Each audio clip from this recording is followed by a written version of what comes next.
Trust your instincts. They'll keep you safe. That's what Eva Thompson's grandmother whispered to her on her deathbed, pressing a worn silver compass into her trembling hands. But when Eva found herself bleeding out on a forest road with 3 men standing over her broken body, she learned that instincts meant nothing when the world had already decided you were prey. Some people are born into safety. Others spend their entire lives one wrong turn away from becoming a cautionary tale. Eva had always been the latter, the girl who worked double shifts at the diner, who walked home alone through dark streets because she couldn't afford a car, who smiled through the exhaustion because complaining never changed anything. She'd survived 26 years by being invisible, by keeping her head down, by trusting that if she just worked hard enough, life would eventually reward her. She was wrong. The compass around her neck, her last connection to the grandmother who'd raised her, had caught the wrong person's attention. And now, as her vision blurred and the taste of copper filled her mouth, Eva understood the cruel truth her grandmother had tried to shield her from. Sometimes, your instincts scream danger, and there's absolutely nothing you can do about it. But what Eva didn't know, what she couldn't possibly know as consciousness slipped away, was that the forest had instincts too. Ancient ones. Protective ones. And something massive was already moving through the trees toward her. Chapter 1. The girl who worked too hard. The Riverside diner smelled like burnt coffee and broken dreams at 11 p.m. on a Thursday. Eva Thompson wiped down the same section of counter for the 3rd time, her shoulders aching from a 12-hour shift that had somehow stretched into 14. The fluorescent lights hummed overhead, casting everything in a sickly yellow glow that made even the fresh pie look tired. "Table 7 needs a refill," Dora Savage called from the kitchen window, her voice sharp with the kind of exhaustion that came from raising 3 kids alone while managing a dying restaurant. "And Eva? You're closing again tomorrow night." Eva's hand stilled on the counter. That would be 6 closing shifts in a row. 6 nights of walking the 2 miles home through the industrial district, because the bus stopped running at 10. 6 nights of getting home past midnight, sleeping 4 hours, then dragging herself back for the morning shift. "Sure thing, Dora," Eva said quietly, because that's what she always said. Because jobs were scarce in Riverside, and Dora knew it, and Eva needed every dollar to keep the electricity on in her studio apartment. She poured coffee for Table 7 Gary Olson, a regular who came in every Thursday to nurse a single cup of coffee and leave exactly $2, no matter how long he stayed. He barely looked at her as she filled his mug, his attention fixed on his phone screen. Eva had long ago stopped expecting thank yous. Invisible, remember? That was the safest way to be. The diner was nearly empty now.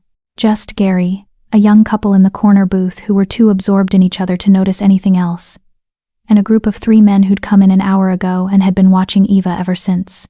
She'd felt their eyes on her from the moment they walked in. The one in the leather jacket, Travis Cook, according to the credit card he'd slapped on the table, had a smile that didn't reach his eyes. His companions, Elmer Kerr and Lowell Rutherford, looked like the kind of men who'd learned early that size and aggression could get them whatever they wanted. "Hey, sweetheart," Travis called out, snapping his fingers like she was a dog. "We need the check." Eva's jaw tightened, but she kept her expression neutral as she walked over. Rule number 1 of service work: never let them see they've gotten to you. She pulled the check from her apron pocket and placed it on the table, careful not to get too close. Travis's hand shot out, grabbing her wrist before she could pull away. His grip was tight enough to hurt, but not quite tight enough to justify making a scene. That's how men like him operated, always pushing boundaries, always testing to see what they could get away with. "That's a pretty necklace," he said, his thumb rubbing across her pulse point, his eyes locked on the silver compass hanging against her collarbone. "Looks old. Valuable." "It's not," Eva said, trying to tug her hand back. "It's just sentimental." "Sentimental, huh?" Elmer leaned forward, his breath reeking of cigarettes. "Funny how sentimental things are always the most valuable. My ex-wife used to say that about her engagement ring before she tried to pawn it." Lowell laughed, a wet, ugly sound that made Eva's skin crawl. "Let go," Eva said, her voice firmer now. The couple in the corner booth had left. Gary was still absorbed in his phone. Dora was in the back, probably doing inventory. Eva was alone with these men, and they knew it. Travis smiled wider. "Relax, sweetheart. We're just being friendly." He released her wrist suddenly, and Eva stumbled backward. "We'll pay cash. But here's the thing, we're a little short. Maybe you could cover the difference? As a favor between friends?" Eva's heart hammered against her ribs. This was at the moment where she had to choose between her safety and her pride. If she refused, they'd make her life hell. If she agreed, they'd know she was an easy mark, and they'd come back for more. I can't do that, she said quietly. The register gets counted at the end of every shift. Travis's smile disappeared. That's disappointing. Real disappointing. He stood slowly, and Eva instinctively took a step back. He was at least 6 inches taller than her, his frame broad and imposing. Elmer and Lowell rose too, flanking him like wolves. You know what? Travis pulled a wad of crumpled bills from his pocket and threw them on the table. Keep the change. But do me a favor. Sweetheart, be more careful walking home. This neighborhood gets dangerous at night. Lots of bad people around. The threat was clear. Eva's hands shook as she gathered the bills, not bothering to count them. She just needed them to leave. Now. They did, eventually, but not before Travis leaned in close enough that she could smell his cologne cheap and overwhelming and whispered, "See you around, Eva." He knew her name. Of course he did. It was stitched on her uniform, right above her heart. An hour later, Eva locked the diner's front door and stood on the sidewalk, staring down the dark stretch of road that led home. The streetlights in this part of Riverside were more decorative than functional. Half of them had been broken for months, and the city had no budget to fix them. The industrial district was a patchwork of abandoned warehouses and auto shops that closed at 5. After midnight, it was a ghost town. Eva clutched her keys between her fingers, the way women were always taught to do, as if a brass key could stop a determined attacker. The compass around her neck felt heavier than usual, like it was trying to drag her back inside the diner where at least there were lights and locked doors. Trust your instincts, she whispered to herself, her grandmother's voice echoing in her memory. Her instincts were screaming at her to call a cab she couldn't afford, to sleep in the diner's storage room, to do literally anything except walk home alone. But rent was due in 3 days, and she was still $40 short. Every penny mattered. Eva started walking. The first mile was always the worst. The road curved through the warehouse district, where the buildings cast long shadows that seemed to move and breathe. Eva kept her pace brisk, her eyes straight ahead, her keys ready. She'd made this walk dozens of times. She knew where the potholes were, which corners had blind spots, where she could run if she needed to. She was halfway through the 2nd mile when she heard the car. It came up behind her slowly, engine rumbling like a predator's purr. Eva's breath caught in her throat. She didn't turn around. Rule number 2 of being a woman alone at night. Never acknowledge that you've noticed them following you. Sometimes, they got bored and moved on. This time, they didn't. The car pulled alongside her, a beat-up sedan with tinted windows and a dented bumper.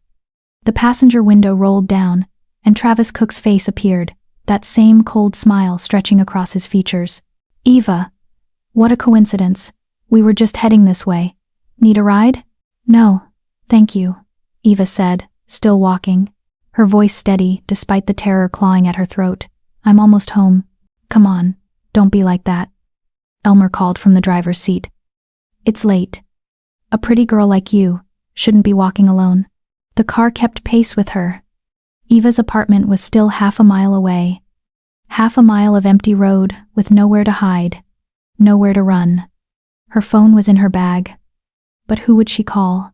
The police would take 10 minutes to arrive, if they came at all. Riverside cops didn't rush for a woman being harassed on a dark road. Seriously, we're just trying to help, Travis said, his voice taking on an edge. Don't be rude, Eva. We're being nice here. Eva stopped walking. The car stopped too. This was the moment, the one where everything could go very wrong very quickly. She turned to face them, her fingers tightening around her keys. I appreciate the offer, but I'm fine. Have a good night. She started walking again, faster now, her heart slamming against her ribs. Behind her, she heard car doors opening. Hey, Travis's voice was sharp now, all pretense of friendliness gone. We're talking to you. Eva broke into a run. She made it maybe 20 feet before someone grabbed her from behind, yanking her backward with enough force to knock the air from her lungs. She hit the ground hard, asphalt scraping her palms raw. Her keys scattered across the road. Useless. Stupid bitch, Lowell snarled, looming over her. We were trying to be nice. Eva scrambled backward, but Elmer was already there, blocking her escape. Travis circled around, his earlier smile replaced with something much darker. The necklace, he said simply, holding out his hand. Give it to me, and we'll let you go. Eva's hand flew to her throat, covering the compass. Please, she whispered. It's all I have left of my grandmother. It's not worth anything, I swear. Travis's boot caught her in the ribs before she could finish. Pain exploded through her chest, white-hot and all-consuming. She curled into herself, gasping, and felt hands ripping at her neck, yanking the chain until it broke. Not worth anything? Travis held the compass up to the streetlight, examining it. Silver's silver, sweetheart. And you made us work for it. Another kick, this time to her stomach, then another.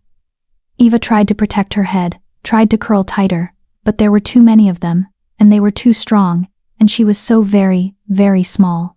At some point, she stopped feeling the individual blows. Everything merged into one continuous wave of agony. She tasted blood, smelled it, drowned in it. "Let's go," she heard someone say, distant and muffled. "She's done." Footsteps retreating, car doors slamming, engine roaring to life. Then silence. Eva lay on the cold asphalt, broken and bleeding, and stared up at the sky. The stars were out tonight, she realized dimly. Thousands of them, brilliant and cold and impossibly far away.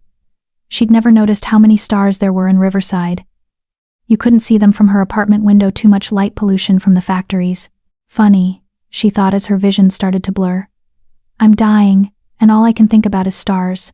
Her grandmother's voice echoed in her head one last time. "Trust your instincts, Eva, they'll keep you safe." "Sorry, Gran," Eva whispered to the stars. They weren't enough. Darkness crept in from the edges of her vision, soft and welcoming. Eva stopped fighting it. She let herself sink into the nothing. Her last conscious thought a simple one. At least it's over. But she was wrong about that too. Because somewhere in the forest beyond the road, something ancient and powerful had heard her scream. And it was coming. Chapter 2, The Beast in the Dark. The first thing Eva noticed was warmth. Not the clinical warmth of a hospital room or the artificial heat of a radiator, but something living and primal, like being wrapped in a blanket that breathed. The second thing she noticed was that she wasn't dead, which seemed impossible given that she distinctly remembered dying. Her eyes fluttered open, and for a moment, she thought she was hallucinating. The world around her was wrong, all wrong. Instead of lying on cold asphalt staring at indifferent stars, she was surrounded by trees, massive pines that stretched so high their tops disappeared into darkness. The ground beneath her was soft with moss and fallen needles, and the air smelled like rain and earth and something wild she couldn't quite name. Eva tried to sit up and immediately regretted it. Pain lanced through her ribs, sharp enough to steal her breath. Her entire body felt like one giant bruise, every movement sending fresh waves of agony through her nervous system. She managed to prop herself up on one elbow, biting back a whimper, and looked down at herself. Her uniform was torn and blood-soaked, but the bleeding had stopped. Someone or something had moved her, dragged her off the road and into the forest, away from the place where she'd been left to die. "Hello?" Her voice came out as barely a whisper, raw and broken. "Is someone there?" The forest remained silent. No birds singing, no insects chirping. Nothing but the whisper of wind through pine branches, and the distant sound of running water. Eva's heart began to hammer against her battered ribs. Being alive was good.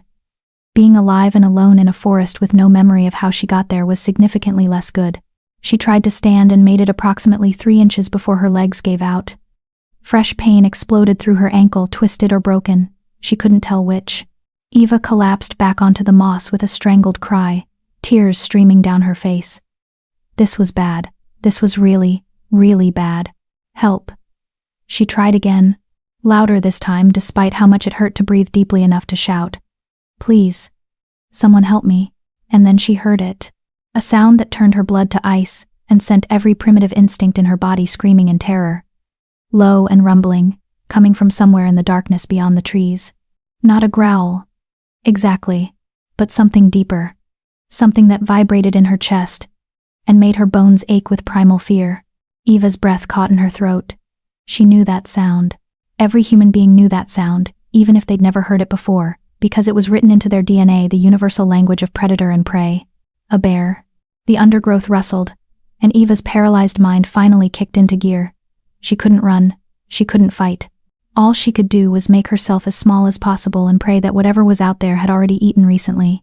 But the creature that emerged from the shadows wasn't looking for a meal. It was massive, easily 8 feet tall when it reared up on its hind legs. Its fur so dark it seemed to absorb light rather than reflect it. Its eyes were the color of amber, glowing faintly in the darkness. And they were fixed directly on Eva with an intelligence that was deeply, fundamentally wrong. Bears weren't supposed to look at you like that. Like they were thinking. Like they were deciding. Like they knew exactly who you were. Eva's scream died in her throat as the bear dropped back to all fours and approached slowly, deliberately. Each step was silent despite its enormous size, paws the size of dinner plates making no sound on the forest floor. It stopped 3 feet away from her, and Eva realized with absolute certainty that she was about to die. Again. Except this time, she was conscious enough to experience every second of it. The bear lowered its massive head, bringing its face level with hers. Eva could feel its breath hot and surprisingly clean. Nothing like the carrion stench she'd expected. Could see every detail of its face, the scars that crisscrossed its muzzle, the gray hairs around its eyes that suggested age, the way its nostrils flared as it scented her. "Please," Eva whispered, because what else could she say? "Please don't." The bear made a sound, something between a huff and a whine, and then did something that shattered every remaining piece of Eva's understanding of reality. It bowed. Not a casual dip of its head, but a full, deliberate bow, like a knight kneeling before royalty. Its front legs folded, its massive head lowered until its nose nearly touched the ground, and it stayed that way for a long moment before rising again.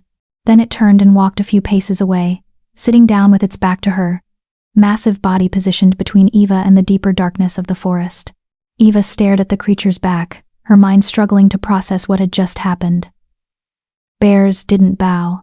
Bears didn't position themselves protectively. Bears definitely didn't look at injured humans with what could only be described as concern.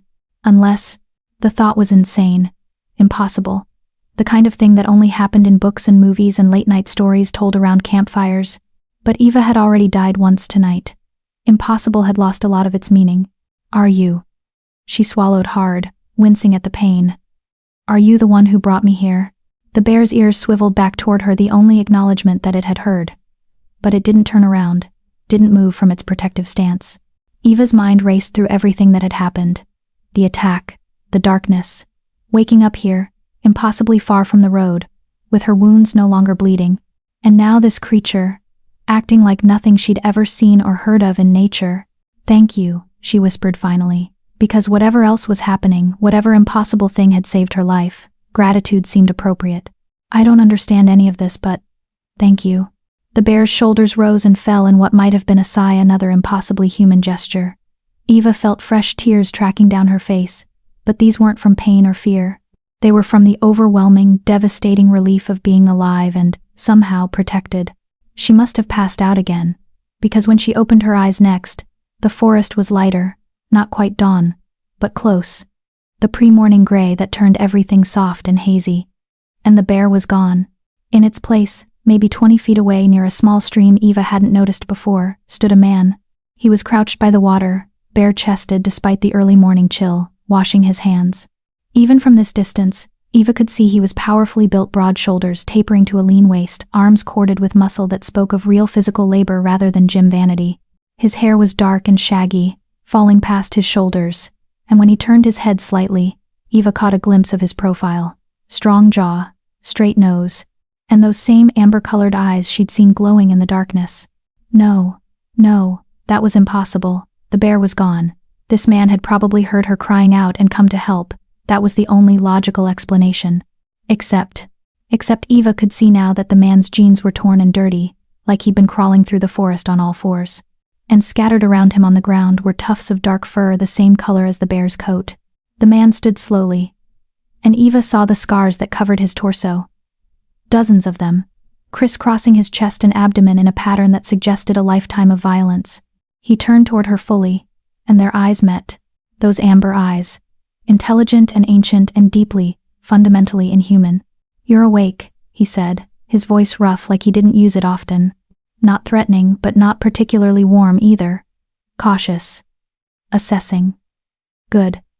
I wasn't sure you'd make it through the night." Eva's mouth opened and closed several times before she managed to form words. "You're the bear." It wasn't a question. Somehow, impossibly, she knew.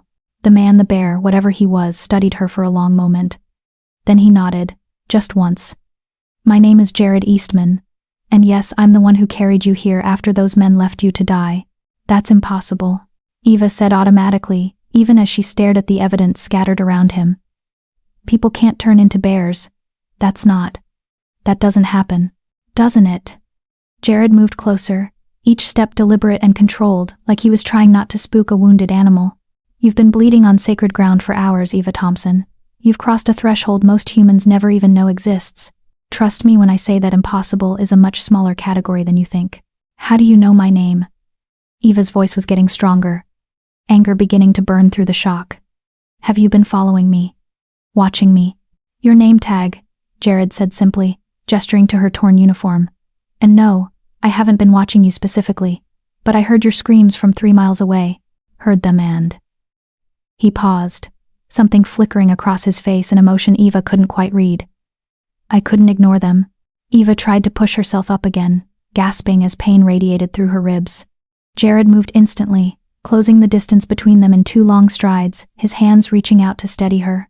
His grip was firm but surprisingly gentle, and his skin was furnace hot against her chilled flesh. Don't, he said sharply. You have 3 broken ribs, a sprained ankle, and probably a concussion. Moving is a bad idea right now. I need to get to a hospital, Eva said, even as her vision swam and nausea churned in her stomach. I need to report what happened. Those men are long gone. Jared interrupted, his expression darkening. And I strongly suggest you don't go to the police. Why not? They attacked me. They robbed me and left me for dead. And how exactly are you going to explain how you survived? Jared released her carefully, rocking back on his heels. How you ended up 5 miles deep in protected forest land with injuries that should have killed you but somehow didn't. How you were carried here by something with the strength to move a grown woman through dense undergrowth without leaving a trail. Eva's mouth went dry. He was right. Any story she told would lead to questions she couldn't answer. Questions that would make her sound crazy or would expose whatever Jared was. So what am I supposed to do? She asked, hating how small her voice sounded. Just pretend it didn't happen? Jared's expression softened slightly. I'm saying that your world just got a lot more complicated, and rushing back to the normal one while you're torn between both is dangerous.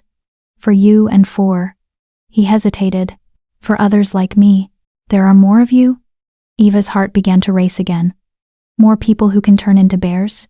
Not just bears, Jared said quietly. And not just people. This forest, this whole region is home to something ancient. Something that exists in the spaces between your world and ours. We call it the Veil, and you, Eva Thompson, just stumbled through it covered in blood and desperation. He stood fully now, towering over her, and Eva saw for the first time the way he held himself, not quite human, not quite animal, but something in between. Something that had learned to wear a human shape but had never fully forgotten what it was underneath. The question now, Jared continued, his amber eyes boring into hers, is whether you can survive what comes next. Chapter 3. The Pack's Law. Eva spent the next 2 hours learning that impossible was, in fact, a very flexible concept. Jared had disappeared back into the trees to scout the perimeter, he'd said, whatever that meant, leaving Eva alone with her racing thoughts and throbbing injuries. She'd tried calling for help on her phone, only to discover the screen was shattered beyond repair, probably from when she'd hit the ground during the attack. No phone. No way home. No idea where she even was. Just a strange man who claimed he could turn into a bear and a forest that felt like it was watching her. When Jared returned, he wasn't alone. Eva heard them before she saw them, voices carrying through the trees, low and cautious. Then figures began emerging from the shadows, and Eva's breath caught in her throat because these people moved wrong. Too fluid, too silent, like they weighed nothing despite their obvious strength, like they'd learned to walk on 2 legs but preferred 4. There were 5 of them, 3 men and 2 women, all dressed in practical outdoor clothing that had seen better days. They ranged in age from maybe early 20s to late 40s, but they all shared the same quality. Jared had that sense of barely contained wildness, of something powerful and primal wrapped in human skin, and they were all staring at Eva like she was a problem they needed to solve. You brought her here?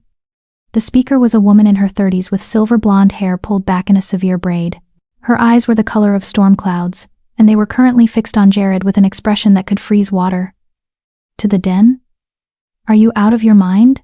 She was dying, Stephanie, Jared said calmly, though Eva noticed his posture had shifted, shoulders back, chin up, every line of his body radiating authority. What would you have had me do? Leave her on the road for the crows? Yes. Stephanie took a step forward, her hands clenched into fists. That's exactly what you should have done. The law is clear, Jared. We don't interfere with human affairs. We don't expose ourselves, and we certainly don't bring wounded humans into our territory. The law, Jared said quietly, was written for normal circumstances. This wasn't normal. Every circumstance feels special when you're the one breaking the rules. This came from one of the men, lean and rangy with copper-colored hair and eyes like molten gold. He looked younger than Jared, maybe mid-20s, and he was watching Eva with open curiosity rather than hostility. Though I gotta admit, boss, she does look pretty rough. What happened to her? Robbery, Jared said shortly. 3 men. They took her necklace and decided to make sure she couldn't identify them. And you just happened to be nearby? Stephanie's voice dripped with skepticism. You just happened to be close enough to hear her screams and reach her before she bled out? That's awfully convenient. Something flickered across Jared's face, guilt, maybe, or anger. Eva couldn't tell which.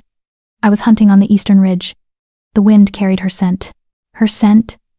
The youngest woman spoke up, her voice soft but sharp. She had dark skin and kind eyes that seemed at odds with the tension radiating from everyone else. Jared, you can't smell human blood from that distance. Not unless. She trailed off, but the implication hung heavy in the air. Not unless it meant something. Not unless Eva meant something. Can someone please explain what's happening? Eva's voice came out stronger than she felt, cutting through the conversation. All eyes turned to her, and she fought the urge to shrink back. I'm sitting here bleeding and terrified while you all talk about me like I'm not even here. The least you could do is tell me what the hell is going on. Silence. Then, surprisingly, the copper-haired man laughed, a genuine, amused sound that seemed to break some of the tension. I like her, he said, grinning at Jared. She's got spine. Most humans would still be screaming or passed out or both. Most humans haven't had the night she's had, Todd. Jared's voice carried a note of warning. And she's right, she deserves answers. She deserves to forget this ever happened, Stephanie snapped. Which means we need to call Rebecca. Now. Let her wipe the girl's memory and dump her at a hospital with a story about a car accident or a mugging gone wrong. Clean. Simple. Safe. Eva's blood went cold. You can do that? Erase memories? Our healer can do a lot of things, the youngest woman said gently, crouching down to Eva's level. Her movements were careful, non-threatening, like she was approaching a frightened animal. My name is Terry Cross. I know this is overwhelming, but we're trying to protect you. And ourselves. By making me forget? Eva looked between them, her heart hammering. By pretending this didn't happen. Would you rather remember? Stephanie's eyes blazed. Would you rather spend the rest of your life knowing that monsters are real? That we exist in the shadows of your world, following rules you don't understand to keep a peace you didn't know was necessary? Trust me, girl. Ignorance is a gift. I don't want that gift, Eva said firmly, even as fear clawed at her throat. I want the truth. The truth will destroy you, Stephanie said flatly. That's what it does to humans who cross the veil. You can't unsee what you've seen. You can't unknow what you now know. And once our world touches yours, it never quite lets go. Then it's too late anyway. Eva shot back. Because I already know. I saw Jared change. I saw. Her voice cracked. I saw something impossible, and I can't pretend I didn't. Even if you erase my memories, some part of me will remember. Won't it? Terry and the copper-haired man Todd exchanged glances. Something passed between them, some silent communication that Eva couldn't interpret. She's not wrong, Todd said finally. The veil doesn't let go easily. Even with Rebecca's magic, there would be echoes, dreams, phantom fears. She'd spend her life feeling like she'd forgotten something important. Better than knowing the truth, Stephanie insisted, but her voice had lost some of its conviction. Jared, who had been silent during this exchange, suddenly moved. He walked to Eva and knelt beside her, his amber eyes searching her face with an intensity that made her breath catch. I'm going to ask you something, he said quietly, and I need you to answer honestly. Can you do that? Eva nodded, not trusting her voice. Before tonight, before the attack, did you ever feel like you were being watched, like something was paying attention to you specifically? The question was so unexpected that Eva almost laughed. But then she thought about it. Really thought about it. About the times she'd walked home from the diner and felt eyes on her back. About the dreams she'd been having lately, dark forests and amber eyes and a voice calling her name. About the way her grandmother's compass had felt heavier in the weeks before she died, like it was pulling Eva toward something. Yes, she whispered. I thought I was being paranoid. anxious because of the neighborhood and the late shifts. But yes, I felt it. Jared's expression darkened. He stood abruptly and turned to face the others, his posture shifting again into that stance of absolute authority. It's not coincidence, he said, his voice hard. She was targeted. Not just by those human thugs, but by something else. Something that wanted her vulnerable and alone. That's impossible, Stephanie said, but she sounded uncertain now. The treaty holds. No one would dare. The treaty is 60 years old, Jared interrupted. And not everyone who signed it is still alive to enforce it. There are younger ones, hungrier ones who think the old laws don't apply to them. You think someone sent those men after her? Todd's easy demeanor had vanished, replaced by something cold and dangerous. As bait? I think, Jared said carefully, that Eva's grandmother didn't just leave her a compass. She left her a legacy. And someone wants to make sure that legacy dies with her. Eva's mind was reeling. My grandmother. What does she have to do with any of this? But before Jared could answer, Terry's head snapped up, her entire body going rigid. Company, she said sharply. Coming fast from the north. At least 6, maybe more. The change in the group was instantaneous. Todd and the other 2 men Eva hadn't been introduced to spread out, forming a protective semicircle around her and Jared. Stephanie's hostility vanished, replaced by cold efficiency as she moved to Terry's side. Can you stand? Jared asked Eva, his hand already moving to help her up. I don't think so. Eva admitted, hating how weak she sounded. My ankle. She didn't get to finish. Jared bent down and scooped her up in one fluid motion, cradling her against his chest like she weighed nothing. Eva gasped, both from the sudden movement and from the heat radiating from his body, feverish and intense, like he was burning from the inside out. Hold on to me, Jared commanded. And whatever you see, whatever you hear, don't scream. Sound carries in the veil, and right now, we need silence. What's coming? Eva whispered, her arms instinctively wrapping around his neck. Jared's eyes met hers, and for the first time, she saw real fear in them. Not for himself, she realized. For her. Hunters, he said quietly. And they're not here for deer. The forest around them began to change. The morning light dimmed, shadows growing longer and deeper despite the sun rising somewhere above the canopy. The air turned cold, not winter cold, but the bone-deep chill of something fundamentally wrong. And in the distance, Eva heard it, howling. Not wolves. Not quite. Something that made wolf howls sound like lullabies. Something that turned her blood to ice and sent every instinct screaming that she needed to run, to hide, to get as far away as possible. Jared's arms tightened around her. They're here, he murmured. And they've brought the pack. The howling grew louder, closer, and Eva realized with growing horror that whatever was coming wasn't just dangerous. It was coming specifically for her. Chapter 4, The Alpha's Burden. The hunters emerged from the tree line like smoke given form, silent, deadly, and absolutely terrifying. There were 8 of them, all in human shape, but moving with the coordinated precision of a true pack. They wore dark clothing that seemed to absorb light, and their eyes glowed with an unnatural luminescence, some amber like Jared's, others green or ice blue. But it was the man leading them who made Eva's breath catch in her throat. He was tall, even taller than Jared, with silver hair that fell to his shoulders and a face that could have been carved from granite, handsome in a cold, remote way that made you think of mountains and winter storms. His eyes were the palest blue Eva had ever seen, almost white. And when they locked onto her, she felt like she was being dissected. Jared Eastman. The man's voice was smooth and cultured, with just a hint of an accent Eva couldn't place. How unexpected to find you so far from your den, and with such interesting company. Jared's grip on Eva tightened fractionally. When he spoke, his voice was perfectly controlled, the tone of someone who knew he was being tested and refused to show weakness. Elmer Kerr. I'd say it's a pleasure, but we both know that would be a lie. What brings the northern pack into my territory? So this was Elmer Kerr. Wait. Eva's mind stuttered. Elmer Kerr. The same name as one of the men who'd attacked her. But this man looked nothing like the thuggish brute who'd kicked her while she lay helpless on the ground.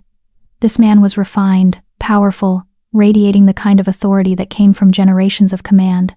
Your territory. Elmer's smile was razor sharp. How presumptuous. These lands belong to the Vale, Jared. We all simply exist within them by agreement. Or have you forgotten the treaty? I've forgotten nothing, Jared said evenly. Which is why I'm curious why you're here with 8 of your strongest, armed and hunting, without giving notice to the local pack. That violates at least 3 provisions of the territorial accords. Does it? Elmer tilted his head, his pale eyes never leaving Eva's face. How fascinating. I was under the impression that the accords also prohibited harboring humans within den grounds, particularly humans who carry the scent of... He paused, inhaling deeply. Old magic. Very old magic. The kind that died out decades ago. Eva felt Jared's entire body go rigid. Around them, his pack had shifted into defensive positions. Not quite threatening, but ready for violence at a moment's notice. Stephanie's earlier hostility had vanished, replaced by cold calculation as she assessed the northern pack's numbers and positioning. The girl was attacked, Jared said carefully. Left for dead on the roadside. I invoked sanctuary law. Sanctuary law. Elmer's smile widened. How noble of you, though I wonder, was it truly mercy that motivated you, or recognition? The question hung in the air like a blade. Eva could feel the tension radiating from every shifter present, pack member and hunter alike. Whatever Elmer was implying, it was dangerous. The kind of dangerous that started wars. I don't know what you're suggesting, Jared said, his voice dropping into a register that made the hair on Eva's arms stand up. It was barely human anymore. More growl than speech. But I'd advise you to choose your next words carefully. Oh, I always do. Elmer took a step forward, and immediately 3 of Jared's pack moved to intercept. The silver-haired man stopped, holding up his hands in mock surrender. Peace, peace. I'm not here to start a conflict. I'm here to collect what belongs to the northern pack. Nothing here belongs to you, Stephanie said sharply. You're in Riverside territory. You have no claim to anything or anyone within these borders. Don't I? Elmer's pale eyes fixed on Eva again, and she felt a chill run down her spine. Tell me, little human. What was your grandmother's name? Eva's throat went dry. I don't see how that's any of your business. Humor me. Jared started to interrupt, but Eva spoke over him. Something in her, some stubborn part that had survived poverty and violence and every other hardship life had thrown at her, refused to be intimidated. Ernestine Whitaker, she said clearly. Her name was Ernestine Whitaker. And she died 3 months ago. The reaction was immediate and electric. Every shifter present, both packs went utterly still. Elmer's smile finally faltered, replaced by something that looked almost like shock. Even Jared made a small sound, something between a gasp and a growl. Whitaker. Elmer repeated slowly. The Whitaker line. I should have known.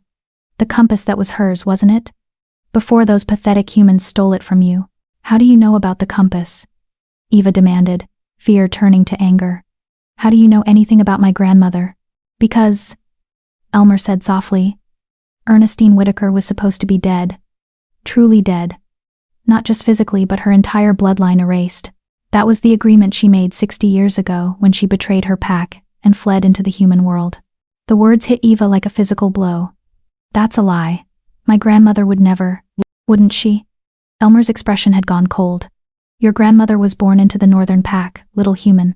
Born as one of us, a shifter, a guardian of the veil, a daughter of the ancient bloodlines, but she fell in love with a human man and chose to abandon everything for him. Her pack, her duties, her very nature. The elders offered her a choice: return to the fold and accept punishment, or take a potion that would strip her of her shifter abilities forever and cut all ties with our world. She chose the potion, Eva whispered, pieces clicking into place. The dreams. The compass that always felt heavier than it should. The way her grandmother had looked at the forest beyond their small house with such terrible longing. She chose my grandfather. She chose weakness, Elmer corrected. And in exchange for being allowed to live out her days in the human world, she agreed that her bloodline would end with her. No children, no grandchildren, no descendants to carry even a trace of shifter blood into future generations.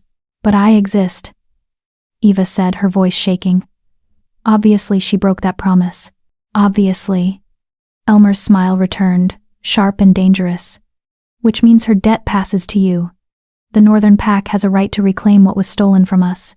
Your grandmother's blood runs in your veins, diluted though it may be. That makes you our property. She's not property, Jared snarled. And this time there was no mistaking the growl in his voice. She's under my protection. Sanctuary law holds. Sanctuary law, Elmer said calmly, only applies to innocent humans caught in our affairs through no fault of their own. But young Eva here isn't innocent, is she? She carries stolen magic, forbidden bloodlines. Her very existence is a violation of the treaty your pack helped negotiate. Stephanie swore under her breath. Todd and Terry exchanged worried glances. Eva could feel the dynamic shifting, sense that somehow the ground beneath Jared's defense was crumbling. The treaty, Jared said slowly, also states that pack debts can be settled through challenge. If you believe Eva's grandmother wronged the Northern Pack, then challenge me for the right to adjudicate her descendants' fate. Let the Veil decide who has the stronger claim. Silence. Then Elmer threw back his head and laughed, a genuine sound of delight that was somehow more terrifying than his anger had been. Challenge you? Oh, Jared, you've always been so predictable. So noble. So willing to throw yourself on your sword for the weak and helpless. He took another step forward, and this time, none of Jared's pack moved to stop him. But here's the thing, I don't need to challenge you. Because you're not the one with the claim. You're just the one who happened to stumble across her first. What are you talking about? Jared's voice was deadly quiet now. Elmer's smile was triumphant. I'm talking about the fact that you're not her pack, Jared. You're not her blood, not her lineage, not her rightful guardian. You're just a soft-hearted alpha who can't resist playing hero. He turned his attention fully to Eva. Tell me, little human, do you want to know why those men attacked you tonight? Why they targeted you specifically, took that compass, and left you to die? Eva's heart was hammering so hard she thought it might burst. Yes, because I told them to. The words were so casual, so matter-of-fact, that for a moment Eva didn't process them. Then they hit her with the force of a freight train. You, her voice broke. You sent them? You're the reason I nearly died? I needed you desperate, Elmer said simply. Needed you broken and bleeding and calling out to anything that might hear. Because that's the only way to break a suppression spell through genuine life or death terror. Your grandmother was clever. She bound your shifter blood so deeply that you'd never know what you were. But trauma has a way of shattering even the strongest bindings. I'm not a shifter, Eva said, but her voice was uncertain now. I can't. I've never. Haven't you? Elmer's eyes gleamed. Never felt stronger than you should be? Never healed faster from injuries? Never dreamed of running on 4 legs through forests you've never visited? Your grandmother suppressed your nature, little one, but she couldn't erase it entirely, not without killing you. And now that the binding is cracked. He inhaled deeply, his expression almost ecstatic. Now I can smell it. Wolf blood. Ancient and powerful. My pack's blood, stolen and hidden for 6 decades. But no more. Jared's entire body was trembling now, caught between human and animal form. You orchestrated an attempted murder to break a suppression spell. Do you have any idea how many laws you've violated? The council will. The council will do nothing, Elmer interrupted. Because when I present them with proof that Ernestine Whitaker's bloodline survived, that she broke her oath and bore children who bore children, they'll have no choice but to rule in my favor. Eva Thompson belongs to the Northern Pack, she always has. No, Eva said firmly, surprising herself with the strength in her voice. I don't belong to anyone. I'm a person, not a possession. And if what you're saying is true, if I really do have shifter blood, then I have the right to choose my own pack. Another silence. Then Terry laughed, a bright, startled sound. She's right, the younger woman said. Treaty law is clear. Any shifter of mixed blood who comes of age outside pack structure has the right to petition for membership. They can't be claimed without consent. Elmer's expression darkened. She hasn't come of age. Her shifter blood hasn't fully awakened. But it's awakening, Todd pointed out, and there was a sharp edge to his usually casual tone. You said it yourself, the binding is cracking. Which means she's in transition. And transitioning shifters have the same rights as full-blood adults. This is ridiculous, Elmer snapped, his composure finally cracking. She's barely aware of what she is. She can't make an informed choice about pack allegiance. Then she needs time, Jared said. And Eva could hear the relief in his voice. He'd found the loophole. The legal ground that would protect her. Time to learn about our world, about her heritage, about what her grandmother's choices mean for her future. Treaty law allows for a probationary period of 60 days before a mixed blood must declare allegiance. 60 days, Elmer repeated flatly. You want me to wait 60 days while you fill her head with poison against the Northern Pack? while you convince her that you're the hero, and I'm the villain. I want you," Jared said coldly, "to follow the law. Unless you'd prefer I call for an emergency council session to review your actions tonight, I'm sure they'd be very interested to hear how you hired human thugs to assault a woman with dormant shifter blood. How you put the Veil at risk for personal gain. How you violated at least a dozen treaty provisions in pursuit of a 60-year-old grudge." The two alphas stared at each other, and Eva could feel the violence crackling in the air between them. If this came to a fight, people would die, maybe all of them, and it would be her fault, her existence, her grandmother's choices, her bloodline's curse. 60 days, Elmer said finally, biting off each word. "But understand this, Jared Eastman, I will be watching. And when those 60 days expire, if she hasn't chosen the northern pack of her own free will, I will challenge you for the right to claim her. And unlike tonight, that challenge won't be a legal formality. It will be a fight to the death." "I accept those terms," Jared said without hesitation. Elmer's smile was cold and predatory. "Of course you do. You always were too noble for your own good." He turned to leave, his pack falling in behind him. But at the edge of the clearing, he paused and looked back at Eva. "Your grandmother chose love over duty, little wolf. I wonder if you'll make the same mistake. I wonder if you even understand what that choice cost her, cost all of us in the end." Then they were gone, melting back into the shadows as silently as they'd come. For a long moment, no one moved. Then Jared carefully set Eva down, supporting her weight as her injured ankle screamed in protest. "Well," Todd said into the silence, "that could have gone worse." "Could it?" Stephanie snapped. "He just declared his intention to challenge Jared to the death in 60 days. How exactly could that have gone worse?" "He could have taken Eva by force and killed anyone who tried to stop him," Todd pointed out. "At least now we have time." "Time for what?" Eva asked, her voice small. The adrenaline was wearing off, leaving her feeling hollow and terrified. "Time for me to what, suddenly become a shapeshifter? To choose between two packs I don't know anything about? To be the reason someone dies?" Jared turned to face her, and the expression on his face was complicated, part exhaustion, part determination, part something Eva couldn't quite name. "Time," he said quietly, "for you to understand what you are. What your grandmother sacrificed to give you a choice she never had. And yes, time for you to decide whether you want to be part of this world at all." "What do you mean?"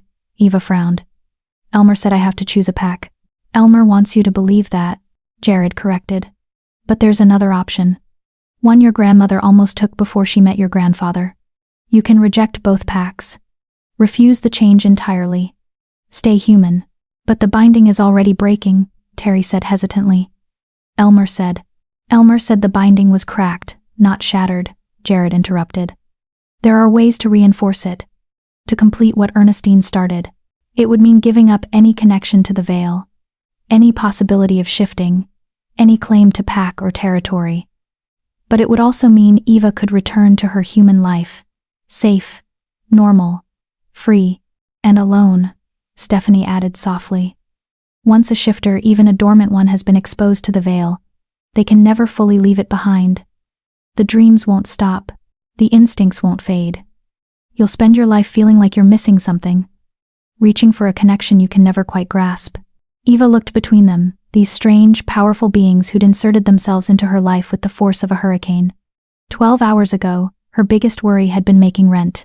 Now she was apparently part wolf, caught between two packs who both wanted to own her, and responsible for a debt she didn't understand, to honor a grandmother's choice she'd never known about. "I need to sit down," she said faintly. Then, realizing she was already sitting, amended. "I need to lie down. Or possibly scream. Maybe both." Despite everything, Todd laughed. "Definitely both. Come on, let's get you to the den house. Rebecca's probably already there, setting up the healing room." "Rebecca?" Eva repeated. "Our healer," Terry explained, helping Eva to her feet, or rather, foot, since putting weight on her injured ankle was excruciating. "She can do things modern medicine only dreams about. Broken bones, internal bleeding, curses." "Curses?" Eva's voice went up an octave. "Not that you have any curses," Terry added quickly. "Probably. Maybe. Rebecca will check, just to be safe." "Oh good," Eva said weakly. "I was worried today couldn't get any stranger." Jared made a sound that might have been a laugh or a sigh, Eva couldn't tell which. But when he scooped her up again, this time she didn't protest. She was too tired, too overwhelmed, too completely and utterly done with everything. As they moved deeper into the forest, toward whatever den house meant, Eva closed her eyes and tried to process everything she'd learned. Her grandmother had been a shifter. Eva herself carried that blood, however diluted. 2 packs wanted to claim her. And somewhere in all of this, there was a choice she had to make, one that would apparently determine the entire trajectory of her life. "Jared?" she said quietly, her head resting against his shoulder. "Yes? Why did you save me? Really? You said you heard my screams." But Elmer made it sound like there was more to it than that. Jared was silent for so long that Eva thought he might not answer. Then, finally, "When I heard you scream, I knew what you were. Recognized your bloodline even before I caught your scent. And I knew that if I didn't reach you first, someone else would. Someone who would use you rather than protect you. But why protect me at all? You didn't know me. I could be terrible. I could be your Ernestine's granddaughter," Jared interrupted gently. "And your grandmother saved my life once. A very long time ago. Before she left the Northern Pack. Before any of this." He paused. "I owed her a debt. Now that debt passes to you." Eva absorbed this. "So you're only helping me because of my grandmother?" Another long pause. Then, "No. I'm helping you because when I found you dying on that road, covered in blood, and still clutching the spot where your compass had been, you looked up at me and said thank you. Not help me, not save me, just thank you, like you were grateful to not die alone." His arms tightened around her fractionally. "No one should have to be grateful for that, and I decided right then that you deserved better than the hand you'd been dealt. Better than a grandmother's secrets, and a bloodline's curse. Better than dying alone on a cold road, while the world looked away." Eva felt tears burning behind her eyelids. "I don't know if I can do this," she whispered. "Any of this. I'm not brave or special or strong. I'm just a waitress who works too hard and never catches a break." "You survived tonight," Jared said simply. "You survived the attack, the transformation, meeting the pack, and facing down Elmer Kerr without breaking. That takes strength most people never have to find. So yes, you can do this. And you won't have to do it alone."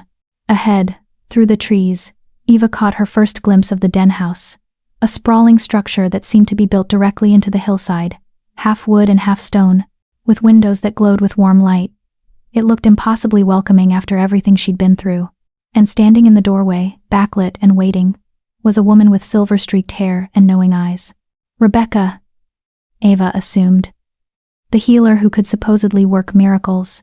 Eva really hoped that was true, because she had a feeling she was going to need a miracle or two to survive what came next. Chapter 5. The Healer's Truth. Rebecca Simpson was not what Eva expected. For some reason, Eva had pictured a mysterious, ethereal figure, someone draped in flowing robes, who spoke in cryptic riddles and mixed potions over bubbling cauldrons. Instead, the woman who greeted them at the den house looked like she could be someone's favorite aunt. Mid-50s, with laugh lines around her eyes and silver streaking through her dark brown hair, wearing jeans and a flannel shirt that had definitely seen better days. "About time you got here," Rebecca said, her voice warm but firm as she gestured them inside. I could feel the Northern Pack's presence from 3 miles away. Elmer was never subtle about his territorial posturing. Her eyes landed on Eva, and something in her expression softened. "Oh, honey. You look like you've been through a meat grinder." "Feels like it too," Eva admitted weakly. The interior of the den house was even more surprising than Rebecca herself. Eva had expected something primitive, maybe cave-like, with stone walls and minimal furniture. Instead, she found herself in what could only be described as a cozy mountain lodge. Wooden floors polished to a warm glow, comfortable furniture arranged around a massive stone fireplace, and windows that looked out over the forest with views that would make any real estate agent weep with joy. But there were differences too, subtle ones that reminded Eva this wasn't a normal house. The doorways were wider and taller than standard, built to accommodate bodies that could shift sizes without warning. The furniture was sturdy, overbuilt, really like it needed to support far more weight than human frames would require. And everywhere Eva looked, she saw symbols carved into the wood, spirals and crescents and patterns that hurt to look at directly, like her eyes couldn't quite focus on them. "Protection wards," Rebecca explained, noticing Eva's gaze. "They keep unwanted visitors out and help stabilize the veil inside the house." Makes it easier to heal without interference from outside magic. She gestured toward a hallway. Jared, bring her to the healing room. The rest of you get cleaned up and get some rest. It's been a long night. The pack dispersed without argument, though Eva noticed Todd lingering in the doorway, his expression worried. Terry squeezed Eva's hand as she passed, offering an encouraging smile that didn't quite reach her eyes. Stephanie was the last to leave. She stopped in front of Jared, her storm gray eyes searching his face. You're really doing this? She asked quietly. Staking everything on a girl you don't even know? Risking a death challenge with Elmer Kerr? I am. Jared said simply. He'll kill you, Stephanie said, and for the first time, Eva heard genuine fear in the other woman's voice. Elmer's been alpha of the Northern Pack for 40 years. He's survived 12 challenges and 3 territorial wars. You're strong, Jared. But I know what he is, Jared interrupted gently, and I'm doing this anyway. Stephanie's jaw tightened.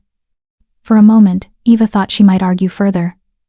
Instead, she just shook her head and walked away, her footsteps heavy with disapproval. She's right, you know, Eva said once they were alone with Rebecca. You shouldn't risk your life for me. We just met. You don't owe me anything. We've been over this, Jared said, carrying her down the hallway. And you're wrong.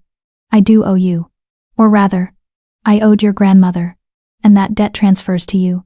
Debts can be paid in other ways, Eva argued. Ways that don't involve you potentially dying. Perhaps, Jared acknowledged. But this is the way I've chosen.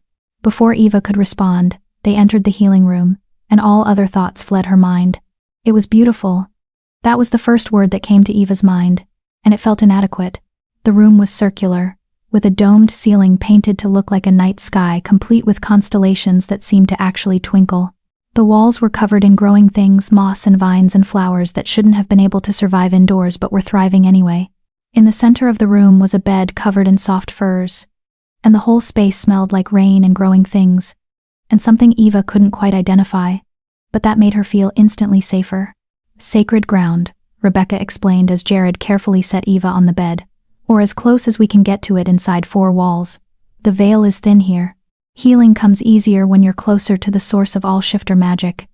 She began pulling supplies from a cabinet built into the wall: bandages, bottles of liquid in various colors, a few items Eva recognized from hospitals and several she definitely didn't. This is going to hurt, Rebecca said matter-of-factly, turning to face Eva. I need to examine you thoroughly, which means touching injuries that are still fresh. I can give you something for the pain, but it'll make you drowsy. Your choice. Eva thought about it. She was already exhausted, running on fumes and adrenaline. But she also had questions, so many questions, and if she was unconscious, she couldn't get answers. I'll stay awake, she said. I can handle pain. Rebecca's expression was approving. Tough girl. Good. We need more of those around here. She glanced at Jared.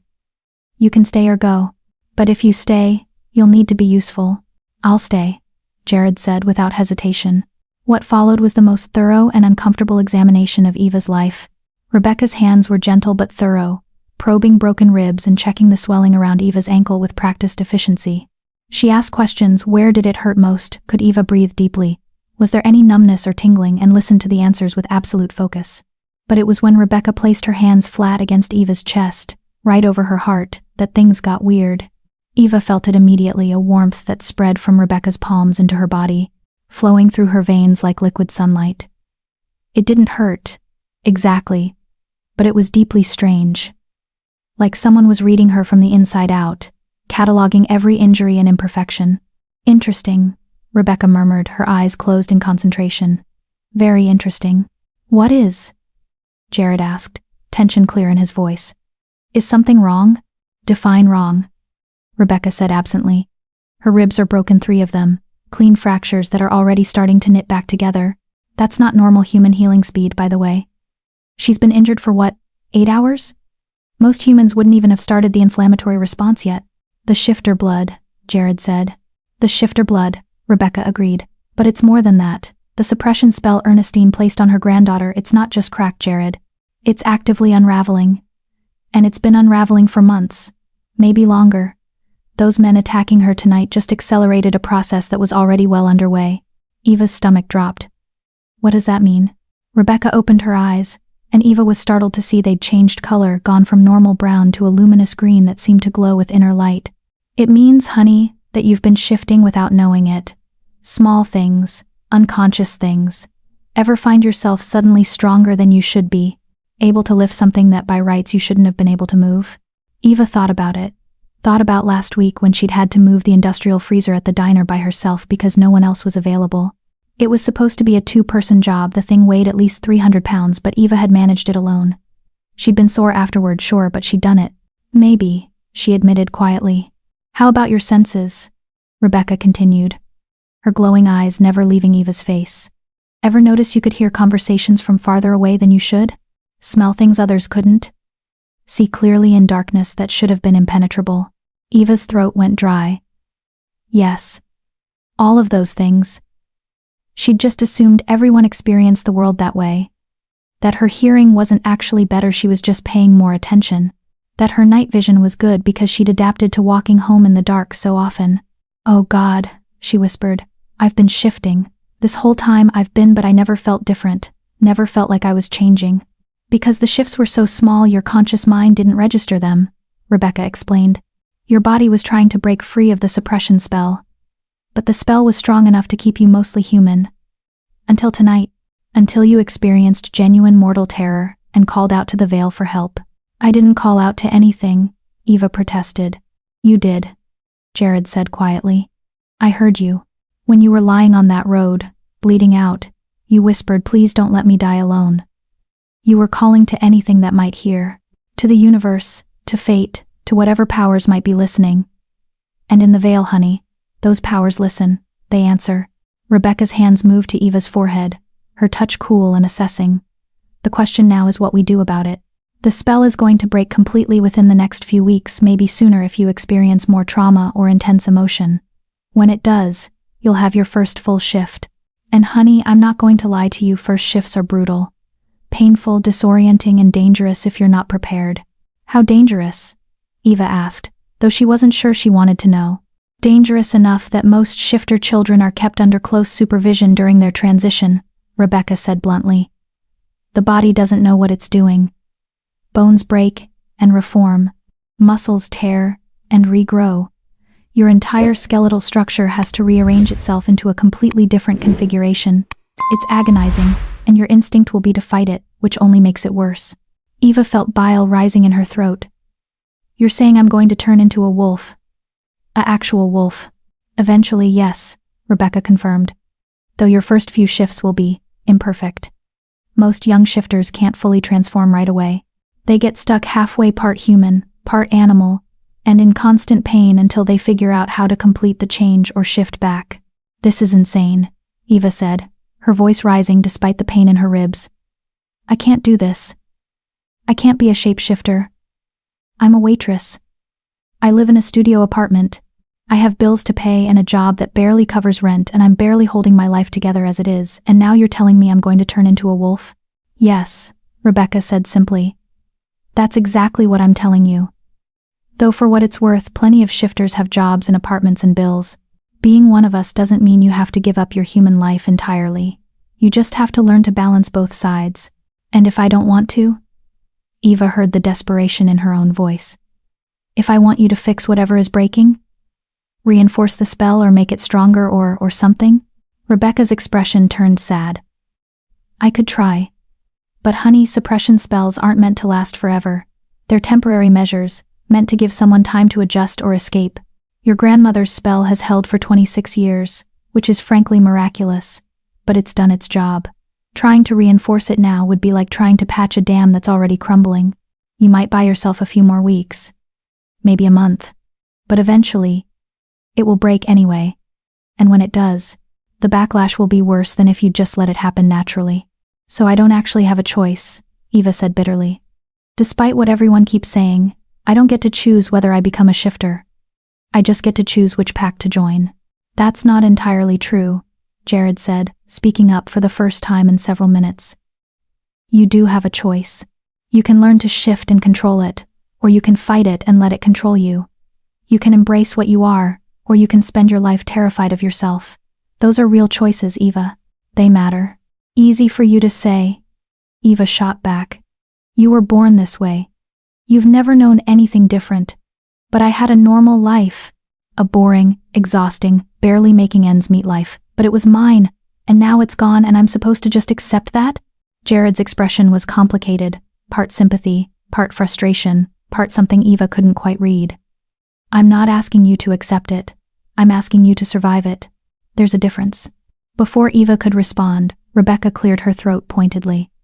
As touching as this philosophical debate is, I still have a patient to treat. Eva, I'm going to set your ribs properly and wrap them. It's going to hurt like hell, but it'll heal faster and cleaner if we do it right. Jared, hold her hand, give her something to squeeze. What followed was, as promised, excruciating.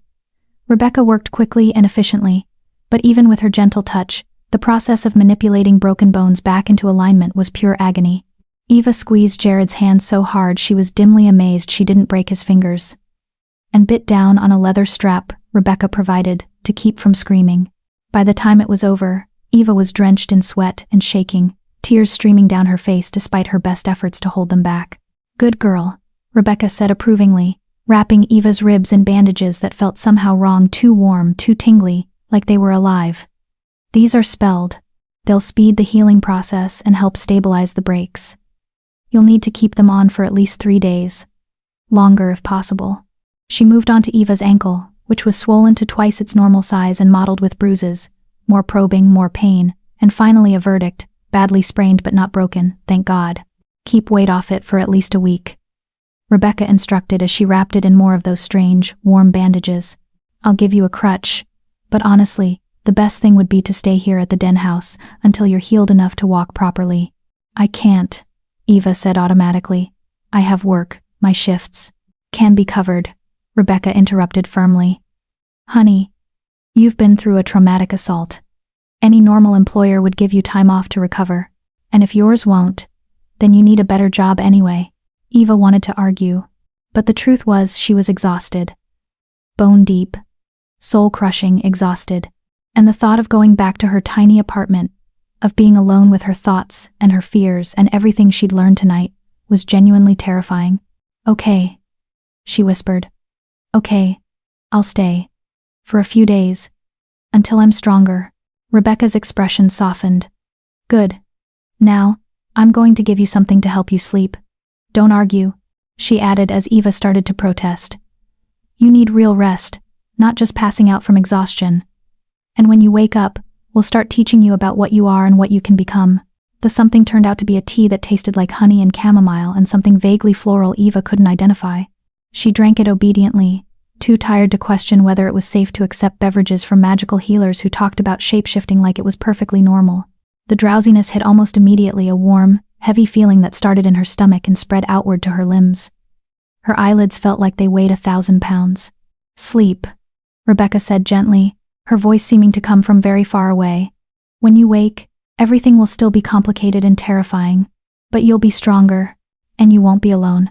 The last thing Eva saw before darkness claimed her was Jared's face, his amber eyes watching her with an expression she couldn't quite read. Concern, yes, but also something else, something that looked almost like hope. Then sleep pulled her under. And Eva dreamed. She was running through a forest, not the one around the den house, but somewhere wilder, older. The trees here were ancient, their trunks so wide it would take 10 people linking hands to circle them. The underbrush was thick and lush, and the air smelled like rain and earth and something indefinably alive. Eva was on 4 legs. She could feel them beneath her, powerful and sure, eating up ground with an ease her human legs had never known. Her senses were overwhelming. She could smell everything, each scent distinct and meaningful. Could hear the heartbeat of a rabbit hiding in the bushes 50 yards away. Could see in perfect clarity despite the darkness, the world rendered in shades of silver and blue, and she wasn't alone. Running beside her was another wolf larger than her, with dark fur and amber eyes. Jared, some part of her mind supplied.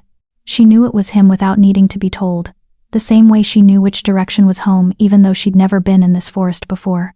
They ran together through the darkness, and Eva felt something she'd never experienced in her waking life. Freedom. Pure, uncomplicated, joyful freedom. No bills to worry about, no exhausting shifts. No men who would hurt her for the change in her pocket. Just the ground beneath her paws and the wind in her fur, and the steady presence of the wolf beside her. This could be yours. A voice whispered, her grandmother's voice. Warm and full of love. This wildness. This joy. This belonging. I gave it up so you could have a choice, Eva. So you wouldn't be forced into a life you didn't want. But you can choose it for yourself. You can choose freedom. Eva woke with tears on her face and sunlight streaming through unfamiliar windows. For a disoriented moment, she couldn't remember where she was or how she'd gotten there. Then it all came rushing back: the attack, Jared, the pack, Elmer Kerr and his threats, Rebecca's examination. The dream.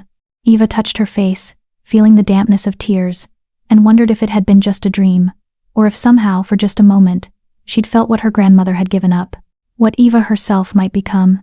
Outside her room, she could hear voices: the pack moving through the den house, going about their morning routines.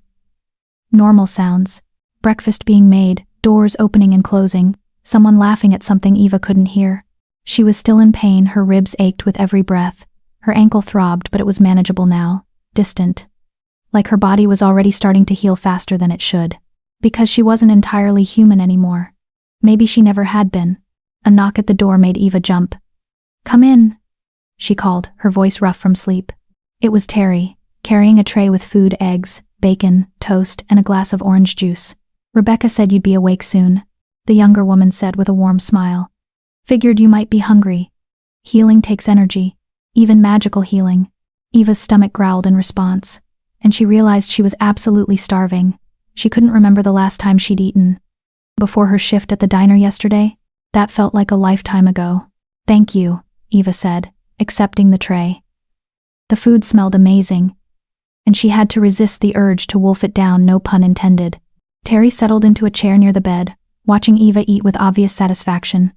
"You look better. More color in your face. Rebecca's good at what she does." "She's terrifying," Eva said around a mouthful of eggs. "But effective." Terry laughed. "That's a perfect description of Rebecca. She's been pack healer for 20 years, and I don't think anyone's ever gotten away with ignoring her medical advice. Not even Jared. And he's the alpha." Eva paused mid-bite. "He really is the alpha, isn't he? The pack leader. I thought maybe that was just posturing for Elmer's benefit." "No posturing," Terry confirmed. "Jared's been alpha of the Riverside pack for 8 years. He took over when the previous alpha retired. He's good at it too, fair, strong, protective of those weaker than him. Sometimes too protective," she added with a fond smile. "He has a tendency to throw himself in front of danger for people who probably don't deserve it." "People like me," Eva said quietly. "People like you," Terry agreed. "Though I think you might deserve it more than most. It takes guts to face down Elmer Kerr without running or breaking. Most humans would have passed out from fear alone." Eva took a long drink of orange juice, using it as an excuse to not respond. She didn't feel brave. She felt terrified and overwhelmed and completely out of her depth. "What happens now?" she asked finally. "Rebecca said I have a few weeks before the spell breaks completely. What am I supposed to do at that time?" Terry's expression turned serious. "Learn, train, prepare. Jared will teach you about pack law and shifter culture. Rebecca will help you understand your body and what to expect during the transformation. And the rest of us," she smiled, "will teach you how to survive. Because that's what packs do, Eva. We protect our own." "I'm not pack," Eva said automatically. "Not yet. Maybe not ever." "Aren't you?" Terry tilted her head, studying Eva with those kind, knowing eyes. "Jared claimed sanctuary for you. He's fighting a death challenge in your name.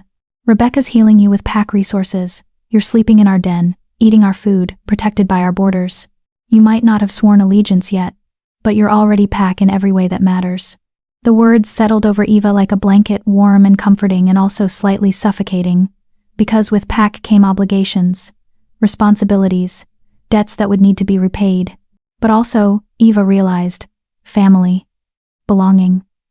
A place where she wasn't invisible or alone. "I need to think about this," Eva said finally. "All of it. It's too much to process right now." "Take your time," Terry said, standing. "But not too much time. 60 days sounds like a lot, but it'll go faster than you think. And when Elmer comes back..." She didn't finish the sentence. She didn't need to. When Elmer came back, everything would change. Either Eva would choose a pack and accept her shifter nature, or she'd refuse and lose whatever protection Jared's sanctuary provided. Either way, she couldn't stay in this limbo forever. The question was, which impossible choice would destroy her less? Chapter 6. The First Lesson. Eva spent 3 days in the healing room, drifting between sleep and waking while her body knitted itself back together with supernatural speed. Rebecca checked on her twice daily, changing the spelled bandages and making satisfied noises about her progress. By the 4th morning, Eva could walk without the crutch, though her ribs still protested sharp movements. "You're healing beautifully," Rebecca announced during her morning examination, her hands glowing faintly green as she assessed Eva's injuries. "Another few days, and you'll be as good as new. Better than new, actually. Your shifter blood is accelerating the process significantly." Eva sat on the edge of the bed, watching the healer work with a mixture of fascination and unease. "Is it always like this, the healing? For shifters?" "Yes. We're built to take damage and recover quickly. It's a survival mechanism necessary when your body regularly tears itself apart and rebuilds in a different configuration." Rebecca's glowing eyes met Eva's. "Your human side is probably freaking out right now, wondering how 3 broken ribs can feel this good after only 4 days. But your wolf side knows this is normal." "My wolf side," Eva repeated slowly. The words felt strange in her mouth. Foreign, like she was talking about someone else. "I still can't believe I have a wolf side." "Believe it, honey. It's getting stronger every day. I can feel it pushing against the weakening suppression spell, trying to break free." Rebecca pulled back, and her eyes faded to their normal brown. "Which is why we need to start your training today. The longer we wait, the more dangerous your first shift becomes." Eva's stomach clenched. "Training? What kind of training?" "Physical conditioning, meditation techniques, breathing exercises, anything that helps you stay centered and in control when the shift starts. Plus education about pack law, shifter history, and the politics you found yourself caught in." Rebecca smiled grimly. "Welcome to Crash Course Shapeshifter 101. Class starts in an hour." The classroom turned out to be a large clearing behind the den house, surrounded by ancient trees that seemed to lean in like curious spectators. The morning air was crisp and cool, carrying the scent of pine and damp earth. Eva shivered in the borrowed clothes. Terry had provided soft jeans and a flannel shirt that fit reasonably well, though the boots were slightly too large. Jared was already there, along with Todd, Terry, and 2 other pack members Eva hadn't properly met yet. One was a burly man in his 40s with kind eyes and hands the size of dinner plates. The other was younger, maybe early 20s, with nervous energy that reminded Eva of a bird about to take flight. "Eva," Jared said, his tone formal enough that she knew this was official business. "I'd like you to meet the rest of the pack who'll be helping with your training. You've already met Todd and Terry. This is Norman Rose, our tracker and scout." He gestured to the burly man, who nodded politely. "And this is Jimmy Arroyo, our newest member. He completed his first shift only 6 months ago, so he remembers what it's like to be where you are now." Jimmy gave Eva a sympathetic smile. "It gets easier. I promise. The first few weeks are absolutely terrifying, but once you figure out how to work with the change instead of fighting it, everything clicks into place." "And if I can't figure it out?" Eva asked quietly. "Then we help you until you do," Norman said simply, his voice a deep rumble that seemed to vibrate through the ground. "That's what pack means. No one shifts alone. No one learns alone. We carry each other." The simple sincerity in his words made Eva's throat tight. She nodded, not trusting herself to speak.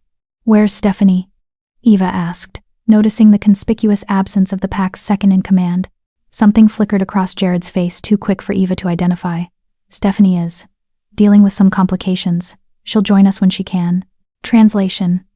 Stephanie still didn't approve of Eva's presence, and was making her feelings known by staying away. Eva couldn't really blame her. From Stephanie's perspective, Eva was a liability, a half-trained shifter who'd brought the Northern Pack's attention down on them and put their alpha in danger of a death challenge. "Right," Eva said, pushing the hurt aside. She barely knew Stephanie anyway. "So what are we starting with?" "Meditation," Jared said, and Eva must have made a face because he smiled slightly. "I know it sounds boring, but it's essential. Shifting is as much mental as physical. You need to learn to quiet your conscious mind and listen to your instincts. Your body knows how to shift, it's written into your DNA. Your brain just needs to get out of the way and let it happen." Easier said than done, Jimmy muttered, earning a laugh from Todd. Which is why we practice, Jared said patiently. He gestured to a flat area in the center of the clearing. Everyone sit. Eva, you're in the middle. Eva obeyed, settling cross-legged on the ground, while the others formed a loose circle around her. It should have felt awkward, or exposing, being the center of attention like this. But somehow it didn't. There was something oddly comforting about being surrounded by people shifters who knew what she was going through. Close your eyes, Jared instructed, his voice dropping into a lower register that seemed to resonate through Eva's bones. Breathe slowly. In through your nose, out through your mouth. Focus on the sensation of air moving through your lungs. Eva did as instructed, trying to ignore the way her ribs protested the deep breathing. In. Out. In. Out. Good. Now I want you to imagine yourself standing at the edge of a forest.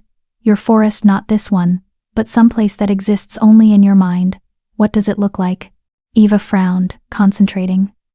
Slowly, an image began to form behind her closed eyelids. Trees massive and ancient, their trunks wider than cars. The ground was covered in soft moss and fallen leaves. The air smelled like rain and growing things. It was the forest from her dream, she realized. The one where she'd run on 4 legs beside a dark wolf with amber eyes. I see it, she whispered. Describe it to me. Eva did. Her words coming slowly at first, but gaining confidence as the image sharpened. Jared asked questions. What color were the leaves? What did the air feel like? Could she hear water nearby? And with each answer, the forest became more real. Now, Jared said softly, I want you to step into that forest. Walk forward until you reach a clearing, and wait there. Tell me when you arrive. Eva imagined herself moving through the trees, her feet silent on the moss-covered ground. The forest seemed to welcome her, the trees parting to reveal a clearing bathed in dappled sunlight. In the center of the clearing was a pool of water, perfectly still and mirror-clear. I'm there, Eva said. Look into the water. Tell me what you see. Eva approached the pool in her mind's eye and looked down. Her reflection stared back at her, but it was wrong. The face was hers, but the eyes were different. Amber instead of brown, wild instead of cautious. And behind her reflection, barely visible in the water's surface, was the shadow of something else. Something with 4 legs and fur and teeth. I see myself, Eva said, her voice shaking slightly. But different. And there's something behind me. Something. Don't be afraid of it, Jared interrupted gently. That's your wolf. Your other half. It's not separate from you, it is you.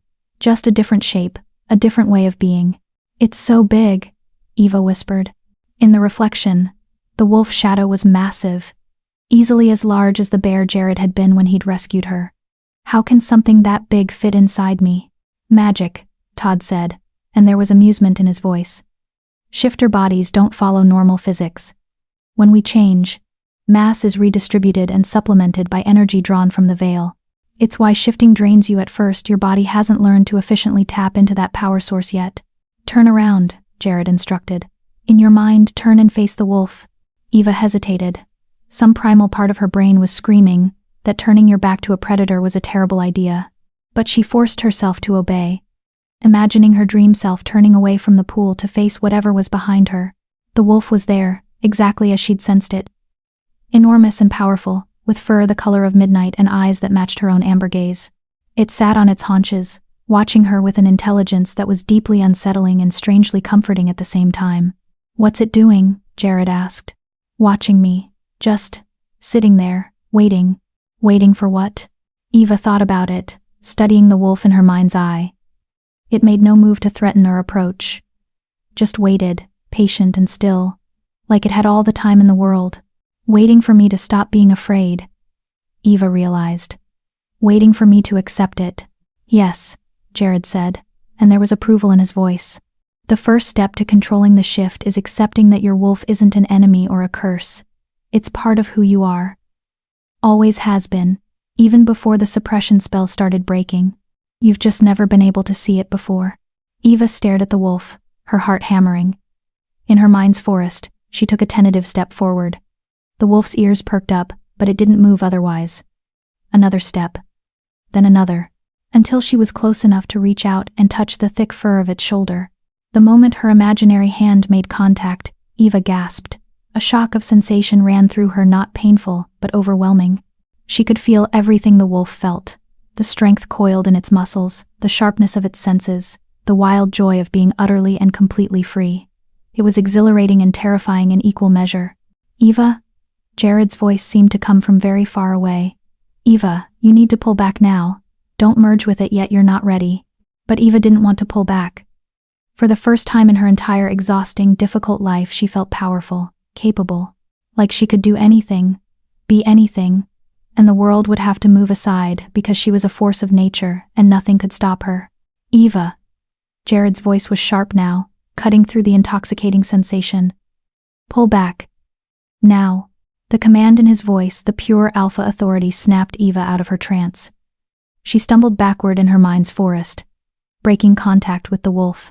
Immediately, the overwhelming sensations faded, leaving her feeling small and weak and utterly human again. Her eyes flew open, and she found herself back in the physical clearing, gasping for breath. Her hands were shaking, and sweat beaded on her forehead, despite the cool morning air. Jared was crouched in front of her, his amber eyes boring into hers with an intensity that made her breath catch. "Are you with me? Eva, look at me. Are you back?" "I'm back," Eva managed, though her voice sounded strange to her own ears, rougher, more growly than normal. What happened?" "You almost shifted," Terry said, and there was wonder in her voice. "Your eyes changed color. Your hands started to..." She gestured vaguely. "Change. For a second there I thought you were going to complete the transformation." "That would have been very bad," Jared said, still not moving from his position in front of Eva. "Your body isn't ready for a full shift yet. If you'd tried to force it, you could have gotten stuck halfway. We might not have been able to pull you back." Eva's stomach dropped. "Stuck? As in permanently?" "As in, until we got a healer powerful enough to force you back into human shape," Norman clarified. "It's happened before with young shifters who try to shift before their bodies are ready. They get trapped between forms, half human, half animal, in constant agony. Some of them never recover." "Oh God." Eva wrapped her arms around herself, suddenly cold, despite the sunshine. "I almost, if you hadn't stopped me." "But I did stop you," Jared said firmly. His hands came up to grip her shoulders, grounding her. "You're fine. You're safe. This is exactly why we train, so you learn your limits before you accidentally exceed them." Eva nodded shakily, trying to slow her racing heart. But even as fear settled in, she couldn't forget how it had felt to touch her wolf. That sense of power, of freedom, of being more than she'd ever been before. It was addictive, dangerous, absolutely terrifying. And some part of Eva already wanted to feel it again. They took a break after that, everyone agreeing that Eva had had enough mental exercise for one morning. Norman produced sandwiches and water bottles from a cooler Eva hadn't noticed before, and the pack settled around the clearing to eat and decompress. "You did well," Jimmy said, settling down next to Eva. "Way better than I did on my first meditation session. I couldn't even visualize the forest, let alone meet my wolf." "Really?" Eva asked, grateful for the distraction from her lingering anxiety. "Really, took me 3 weeks to get where you got in one session." Jimmy took a bite of his sandwich, chewing thoughtfully. "Though to be fair, my transition was different. I was born human, turned by accident, when I got attacked during a camping trip, spent the first month thinking I was cursed, and trying to find a way to reverse it." Eva blinked. "Wait, you weren't born a shifter?" "Nope. Wrong place, wrong time, and a rogue wolf who didn't care about the rules against turning humans without permission." Jimmy's expression darkened. "The pack that found me wanted to kill me, said I was an abomination. A violation of the treaty. Jared's pack took me in instead. Taught me control. Gave me a purpose. Saved my life, basically." "So, not all shifters are born?" Eva asked, looking around at the others. "Most are," Terry said, "but not all. Sometimes humans get bitten or scratched during a shift, and the infection takes hold.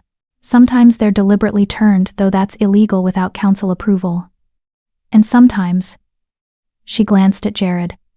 "Sometimes the veil itself chooses someone, marks them as worthy, and gives them the gift, whether they want it or not." "The veil can do that?" Eva's mind was reeling. Every answer spawned a dozen new questions. "The veil can do a lot of things we don't fully understand," Norman said, his deep voice thoughtful. It's not just a place or a barrier between worlds. It's alive, in a way, conscious, and it has its own agenda, its own rules. Most of us spend our whole lives trying to understand what it wants from us. And what about people like me? Eva asked. People who are born with shifter blood but raised human? Does that happen often? The pack exchanged glances, and Eva got the distinct impression there was something they weren't telling her. It's rare, Jared said finally. Very rare. The last documented case was your grandmother, and before that, he paused. Before that, it was over a century ago. Shifters who choose to suppress their nature and live as humans usually don't have children. The suppression magic makes conception nearly impossible. The fact that your grandmother managed to have a child at all is remarkable. That her child had a child is borderline miraculous. Or suspicious, Todd added, earning a sharp look from Jared. What? I'm just saying what everyone's thinking. 2 generations of supposedly impossible pregnancies? That's not luck or coincidence. That's intervention. Intervention from who? Eva demanded, anxiety spiking again. We don't know, Jared admitted. But Todd's right, it is suspicious. Which is why I want you to tell me everything you know about your grandmother. Her full name, where she lived before you knew her, anything unusual she might have said or done, any enemies she mentioned, any friends who seemed more than human. Eva thought back, trying to dredge up memories from a childhood that felt increasingly distant and unreal. Her full name was Ernestine Whitaker, but she went by Tina with her human friends. She lived in Riverside her whole life. Or at least, that's what she told me. She worked as a seamstress, made custom clothing for people. Nothing unusual that I can remember. Did she have the compass when you knew her? Terry asked. Or did she give it to you later? She always wore it, Eva said, touching her throat where the necklace used to hang. The skin there still felt naked and wrong without it. Said it was a family heirloom, passed down through generations. She gave it to me the night before she died, told me to keep it safe and never take it off. Did she say why? Jared's eyes were intent. Just that it would keep me safe. That as long as I wore it, I'd always be able to find my way home. Eva's voice cracked slightly. I wore it every day for 3 months, and the one night I needed it most, it got stolen by men who were sent by. She stopped, realization hitting her like a physical blow. By Elmer, she finished slowly. Elmer sent those men to steal the compass. But why? It's just a piece of silver jewelry. What could he possibly want with it? The silence that followed her question was heavy and uncomfortable. Finally, Norman cleared his throat. It's not just jewelry, he said quietly. Ava, that compass was forged by the Veil itself, back when shifters and humans first learned to coexist. There are only 3 in existence, and each one serves as a key. A key to what? Eva whispered, though part of her already knew she wasn't going to like the answer. Jared's expression was grim. To the heart of the Veil, the source of all shifter magic, the place where our power originates and where, according to legend, the balance between our world and the human world is maintained. And Elmer wants access to it, Eva said, pieces clicking into horrible place. That's why he wanted my grandmother's bloodline. Not just to reclaim what she stole, but because I'm connected to the compass, I'm connected to the heart. We think so, yes, Jared confirmed. The compass doesn't just point to a location, it points to the person who's meant to protect that location. Your grandmother was a guardian once, before she left the Northern Pack. When she took the potion to suppress her shifter nature, she should have lost that connection. But somehow, she passed it to her descendants instead. To your mother, and then to you. Eva's hands were shaking again. So I'm not just a half-trained shifter caught between 2 packs. I'm what? The key to some kind of magical power source that could destroy everything if it falls into the wrong hands. Pretty much, yeah, Todd said, then winced when Terry smacked his arm. What? She asked. We don't know for certain that's what Elmer wants, Terry said quickly. It's just a theory. He might just want revenge for your grandmother's betrayal. Or to use you as leverage against Jared. Or he wants exactly what we think he wants. Stephanie's voice cut through the clearing, cold and sharp. Everyone turned to see her emerging from the tree line, her expression harder than Eva had ever seen it. She walked toward them with measured steps. And Eva noticed she was wearing different clothes, travel gear, with mud on her boots and leaves in her hair. Where have you been? Jared asked, his alpha authority clear in his tone. Following up on a hunch, Stephanie said. Tracking some of Elmer's pack members to see what they've been doing since their little visit. She stopped in front of the group, her storm gray eyes finding Eva. Turns out they've been very busy. Raiding old Guardian sites, stealing artifacts from protected territories, and most concerning, making contact with a black market dealer who specializes in binding breaking spells and forced transformations. The implication was clear and terrifying.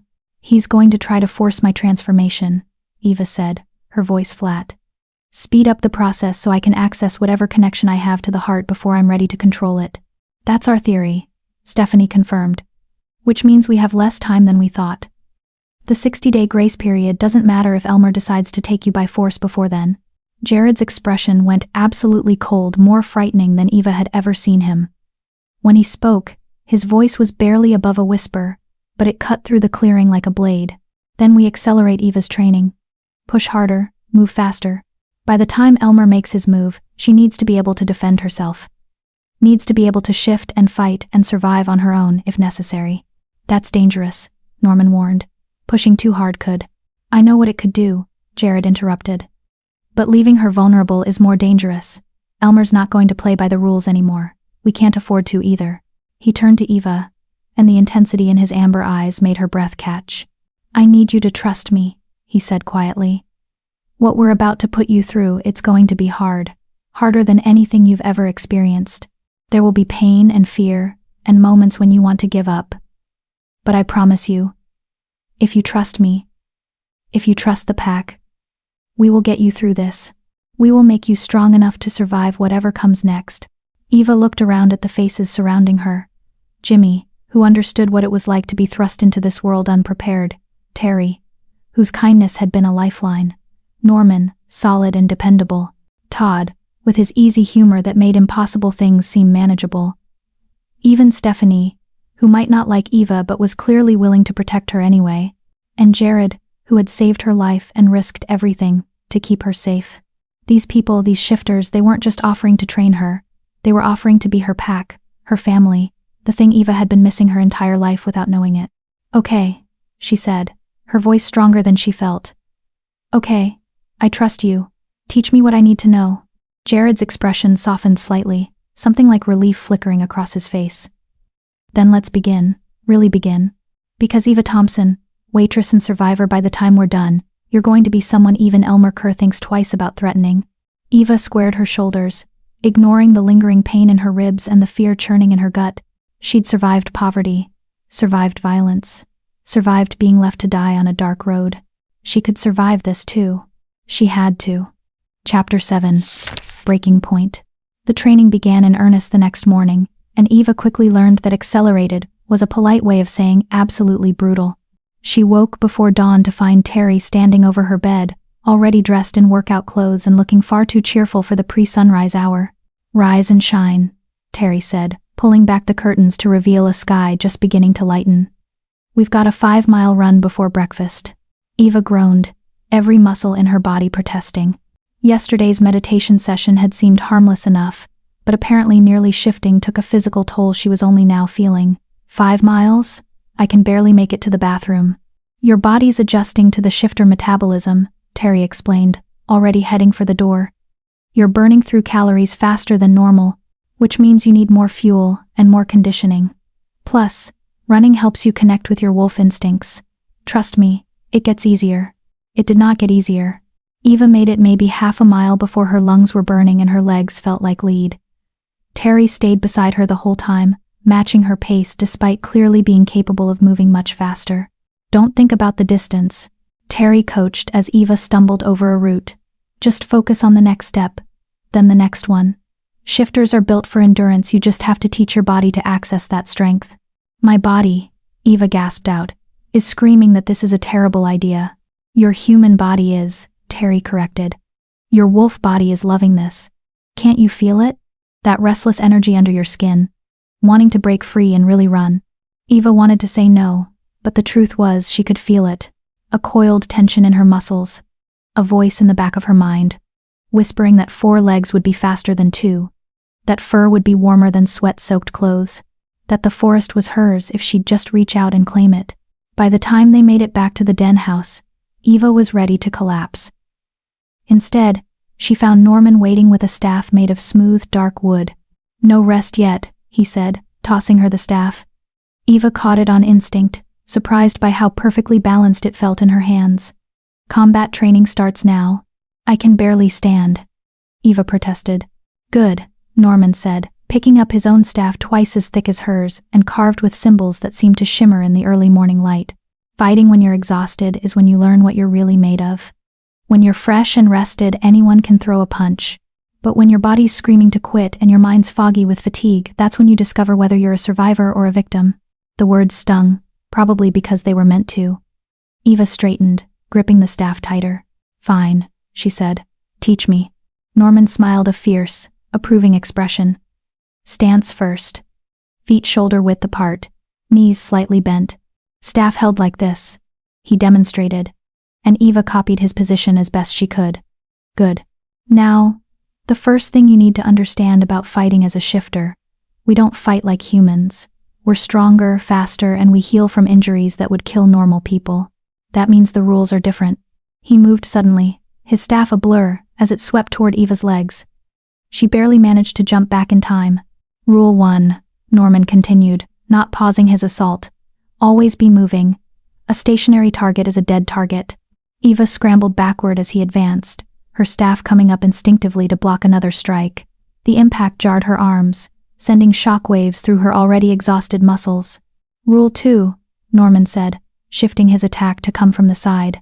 "Use your opponent's strength against them. I'm bigger than you, stronger than you. If you try to match my power directly, you'll lose. But if you redirect my momentum," he demonstrated, his staff whistling past Eva's shoulder as she twisted away. "You make me work against myself." They drilled for what felt like hours, though Eva's watch said it had only been 45 minutes. Block, parry, dodge, strike. Over and over until her hands were blistered and her arms trembled with fatigue. "Enough," Norman finally said, lowering his staff. "You did well. Better than I expected for your first session." Eva collapsed onto the grass, gasping. "That was torture." "That was basics," Norman corrected. "Tomorrow we add actual combat scenarios. But for now," he offered her a hand up, which Eva gratefully accepted. "Breakfast. Then you have lessons with Jared on pack law and shifter politics." "Of course I do," Eva muttered, but she followed Norman back to the den house, too hungry to complain properly. Breakfast was a chaotic affair with the whole pack gathered around a massive wooden table that looked like it had been hewn from a single tree. Eva had never seen so much food in one place: eggs, bacon, sausages, pancakes, fruit, and what appeared to be an entire loaf of freshly baked bread. "Eat," Rebecca commanded, pushing a plate piled high with food toward Eva. "You're burning through calories at an accelerated rate. If you don't eat enough, your body will start breaking down muscle for fuel, and that's counterproductive to training." Eva didn't need to be told twice. She dug in, surprised by how ravenous she was despite having eaten dinner only hours ago. Around her, the pack ate with similar enthusiasm, conversations flowing easily. "Heard from the Eastern Border Patrol," Todd was saying to Stephanie. "No sign of Northern Pack activity, but there's definitely been someone scouting the perimeter. Found tracks and scent markers that don't belong to any of our usual visitors. Elmer's testing our defenses," Stephanie said darkly. "Seeing how closely we're watching our borders, looking for weak points. Then we double the patrols," Jared said, from the head of the table. His plate was barely touched, Eva noticed. He'd been mostly watching the others eat, his expression distant and troubled. "Rotate teams every 6 hours. No one goes alone, and everyone carries the emergency beacons. If Elmer or any of his pack crosses our borders without permission, I want to know immediately." "That's going to stretch us thin," Norman pointed out. "We're not a large pack. We've got, 11 active members? Against Elmer's 40? 43 as of last count," Stephanie corrected grimly. "He's been recruiting aggressively over the past year. Young shifters, mostly ones who are angry at the council's restrictions and eager to prove themselves." The numbers made Eva's stomach clench. 11 against 43. Those were terrible odds, even for supernaturally strong shapeshifters. "We're not trying to win a war," Jared said firmly. "We're trying to protect one person for 60 days. Different objective, different strategy. And if protecting her starts a war anyway?" Stephanie challenged. If Elmer decides the treaty isn't worth respecting and attacks us directly, then we fight, Jared said simply. And we hope the council intervenes before anyone dies. The casual way he discussed potential death made Eva's food turn to ash in her mouth. These people were talking about dying for her. Because of her. Because her grandmother had made choices 60 years ago that Eva was now paying for. Stop, Jared said quietly, and it took Eva a moment to realize he was talking to her. Whatever you're thinking right now, stop.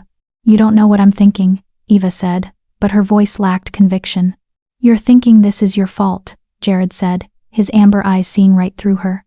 That we're in danger because of choices you didn't make, protecting a person you're not sure is worth protecting. You're feeling guilty and responsible, and like maybe everyone would be better off if you'd just died on that road. Eva flinched. He was right. He was completely, absolutely right, and hearing it said out loud made the guilt even worse. Let me be very clear, Jared continued, his voice taking on that alpha authority that made everyone at the table sit up straighter. Your grandmother's choices were hers, not yours. Elmer's actions are his, not yours.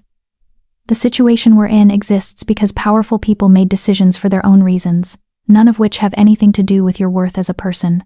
You are not responsible for the sins of your bloodline, but I'm still the reason you're all in danger, Eva said quietly. No, Terry interjected. Elmer is the reason we're in danger. He's the one breaking the treaty, hiring humans to attack you, plotting to raid the heart of the Vale. You're just the excuse he's using. If it wasn't you, it would be something else.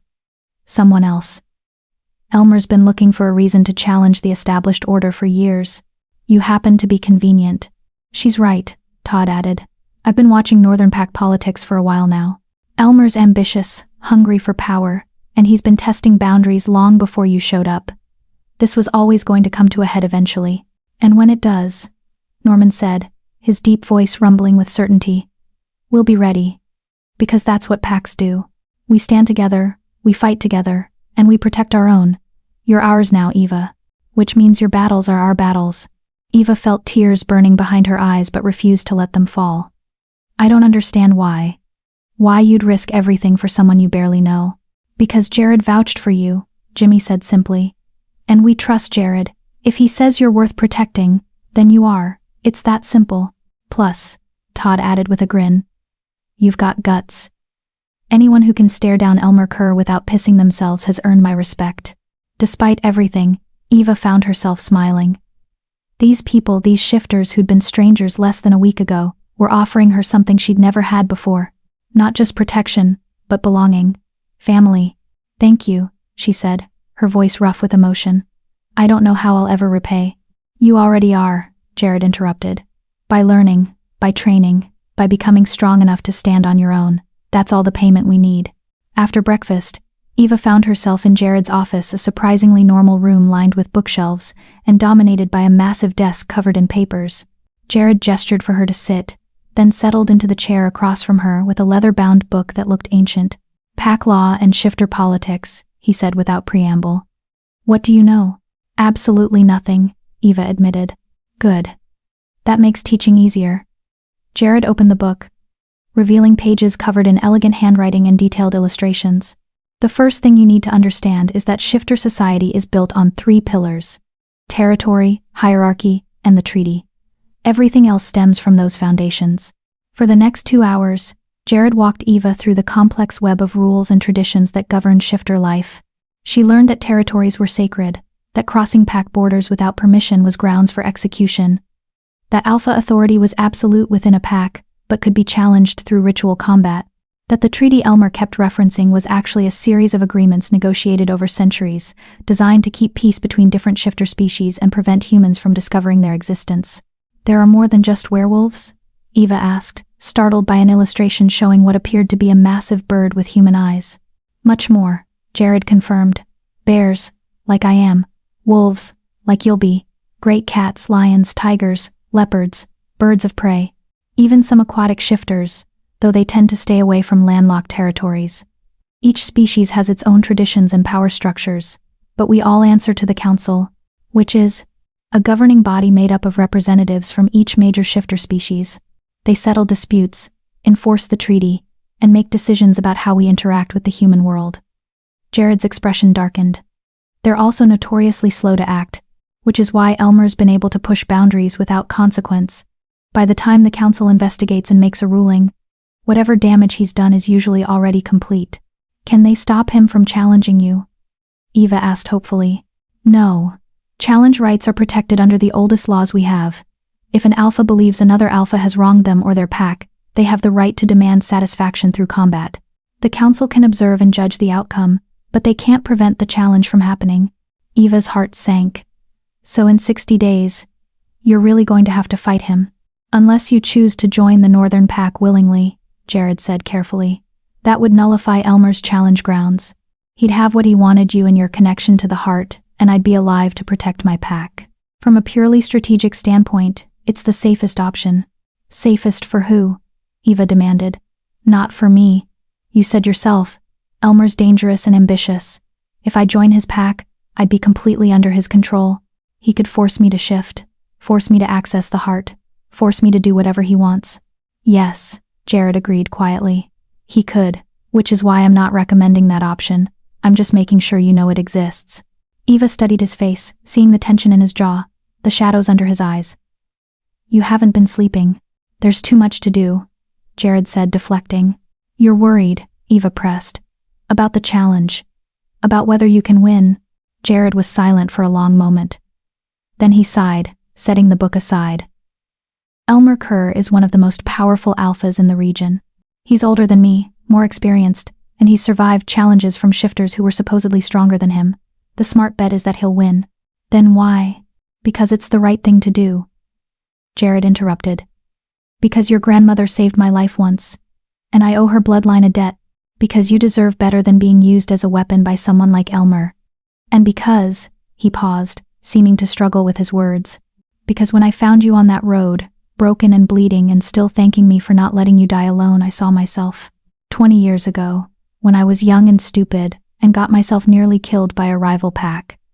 Your grandmother found me, healed me, kept me safe until my own pack could retrieve me. She didn't have to. I was nobody to her, just another shifter from another pack, but she did it anyway because she believed in protecting those weaker than herself. His amber eyes met Eva's, and she saw the weight of old debts and older honor in them. You're her legacy, Jared said simply. The last piece of her that exists in this world. And I'll be damned if I let Elmer Kerr corrupt that legacy for his own ambition. Eva's throat was tight. I don't want you to die for me. Then get stronger, Jared said, a hint of his usual firmness returning. Strong enough that I don't have to die.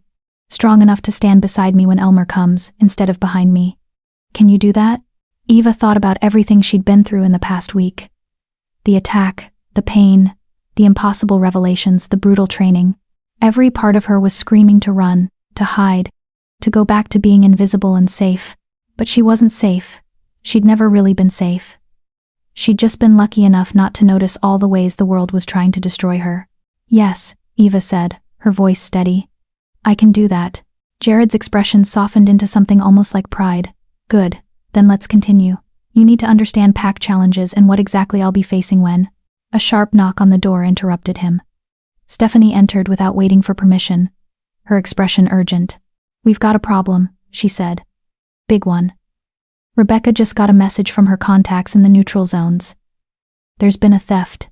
Jared was on his feet immediately. What kind of theft? The dangerous kind. Stefani's storm-gray eyes found Eva. Someone broke into the repository of forgotten things and stole a binding breaker stone, the kind that can shatter even the strongest suppression spells from a distance. Eva's blood went cold. Elmer. Almost certainly, Stefani confirmed. And if he has that stone, he doesn't need to wait for your suppression spell to break naturally. He can force your transformation whenever he wants, regardless of whether you're ready or where you are. Jared swore viciously. How long until he can use it? The stone needs to be charged with the target's blood or personal essence, Stephanie explained. Usually takes 3 days of ritual preparation, maybe less if Elmer has a powerful enough witch helping him. He stole my compass. Eva realized, horror dawning. It had my blood on it from when the chain broke. He doesn't need to capture me, he already has everything he needs to force my shift. Which means we have maybe 72 hours before Eva transforms whether she's ready or not, Jared said grimly. He turned to Eva, and his expression was deadly serious. We need to accelerate everything. No more gentle introduction. No more gradual conditioning. Starting right now, we push you as hard as we can and hope it's enough. What if it's not enough? Eva asked, fear making her voice small. What if I can't control it when it happens? Jared gripped her shoulders, forcing her to meet his eyes. Then we'll be there to guide you through it. All of us. You won't face this alone, Eva. I promise you that. Behind him, Stephanie's expression was troubled. Jared, if she shifts prematurely and can't control it, she could hurt someone. Could hurt herself. Maybe we should consider. No, Jared said flatly. We're not locking her up. We're not sedating her. And we're definitely not handing her over to Elmer. We train harder, we prepare better, and we trust that when the moment comes, Eva will be strong enough to survive it. And if that trust is misplaced, Stephanie challenged, then I'll take responsibility, Jared said, as alpha, as protector, as the one who made this choice. But we don't give up on her. Not now, not ever. The two of them stared at each other, some silent argument passing between them. Finally, Stephanie shook her head. I hope you're right about her, she said quietly. For all our sakes. Then she was gone, leaving Eva alone with Jared and the crushing weight of everything that had just been revealed. 3 days, Eva said numbly. I have 3 days to learn what normally takes months. 2 days, Jared corrected. We need to assume Elmer will move faster than expected, which means today is crucial. Today, we push past your limits and find out what you're really capable of. He pulled her to her feet, and Eva saw the determination in his amber eyes, the absolute refusal to accept failure. Can I do this? Eva asked, hating how uncertain she sounded. Really? Am I strong enough? Jared was quiet for a moment. Then he smiled a fierce, wild expression that was more animal than human. Let's find out, he said. And Eva realized with startling clarity that the next 48 hours were going to determine whether she lived as a shifter or died as a human who couldn't handle the weight of her own bloodline. There was no middle ground anymore. No room for doubt or hesitation. Just training. And pain. And the hope that when the moment came, she'd be ready. She had to be.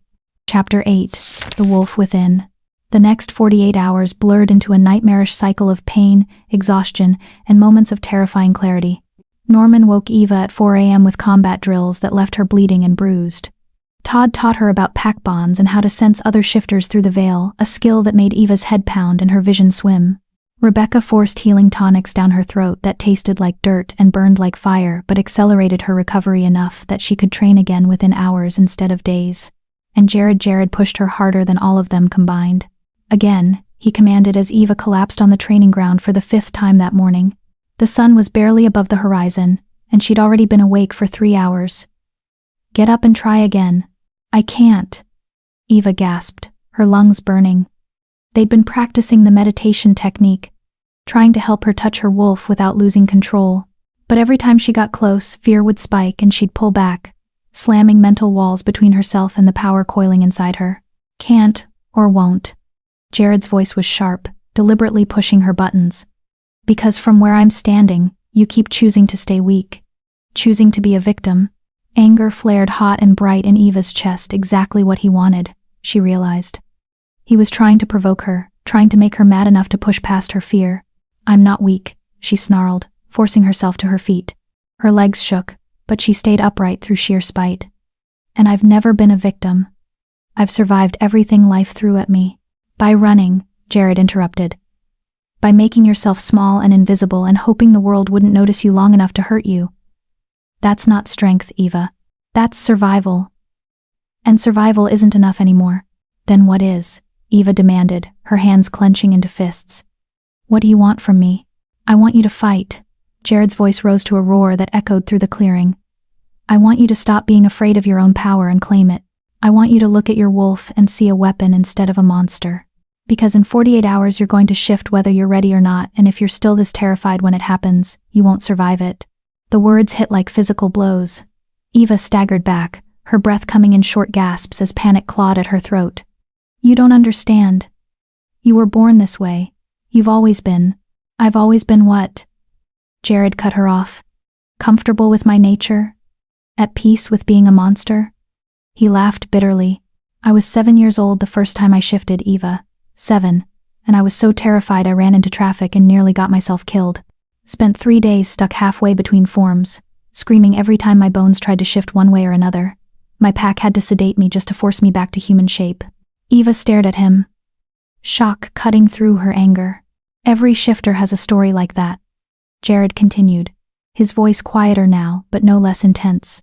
Every single one of us has been where you are, terrified and overwhelmed and convinced we can't do this. But we did it anyway. We pushed through the fear because the alternative was death or madness. And you will too, Eva. Because you're stronger than you think you are. How can you know that? Eva whispered. You barely know me.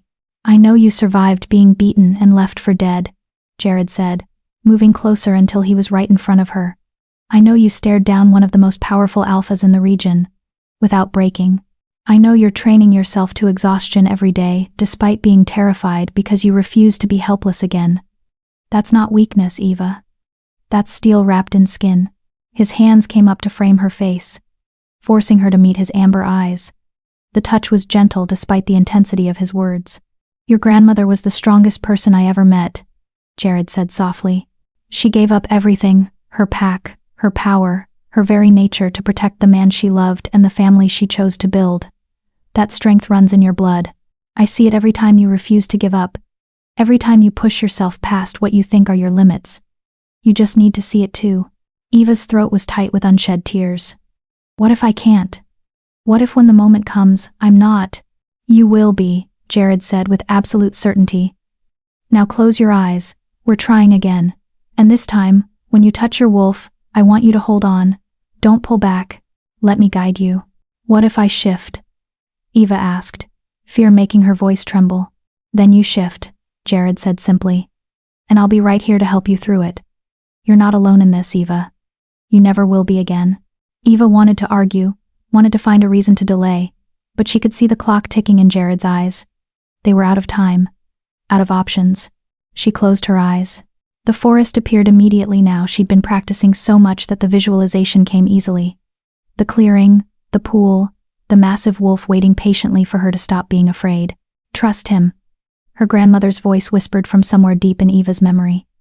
Trust yourself. Eva walked forward in her mind's eye, each step bringing her closer to the wolf. It watched her approach with those uncanny amber eyes that matched her own, making no move to threaten or flee, just waiting. I'm scared, Eva whispered, both in her mind and aloud. I know, Jared's voice replied, somehow present in both worlds at once. Fear is natural. Fear keeps you alive, but you can't let it control you. Fear is a tool, not a master. Eva reached out, her imaginary hand trembling as it touched the wolf's shoulder. The moment of contact sent that same electric shock through her system, overwhelming sensation, heightened awareness, the feeling of power just waiting to be claimed. But this time, she didn't pull back.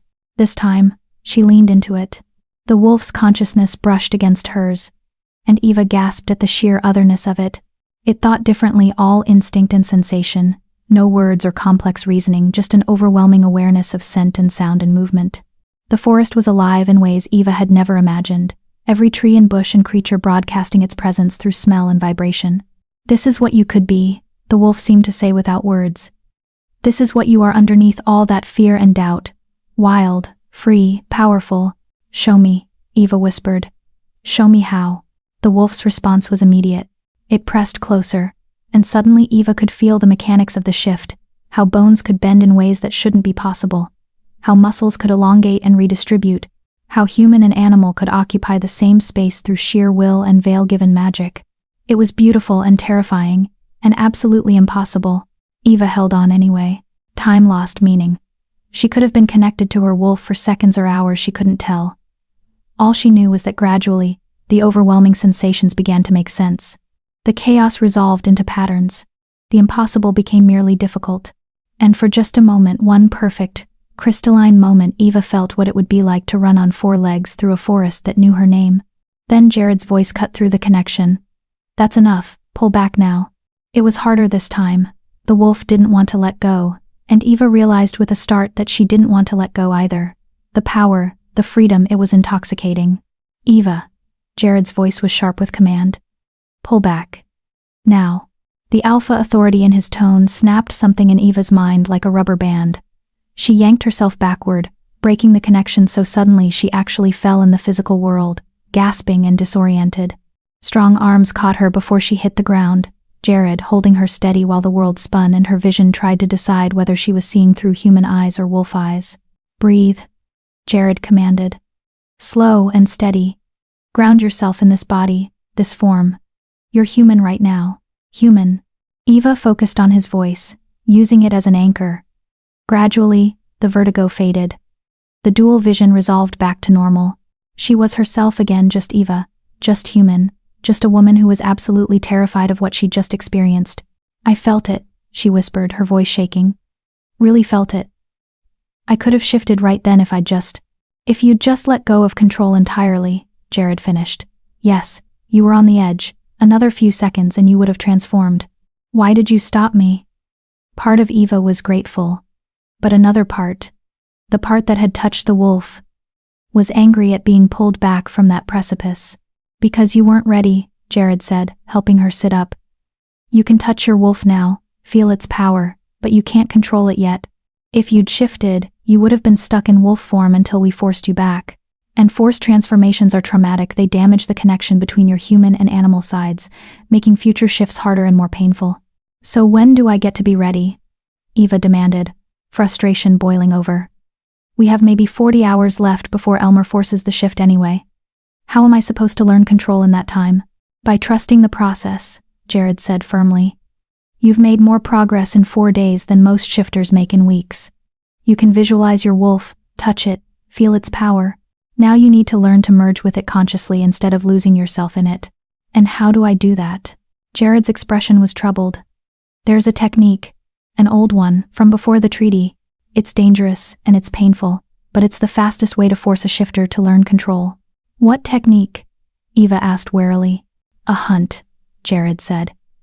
"We take you deep into the Vale, the real Vale, not just the borderlands where the den house sits. We find prey something dangerous enough that you'll have to shift to survive, and then we see if your instincts are strong enough to guide you through your first transformation." Eva's blood went cold. "That's insane. What if I can't shift? What if I die?" "Then you die," Jared said bluntly. "But you were going to die anyway if Elmer gets his hands on you.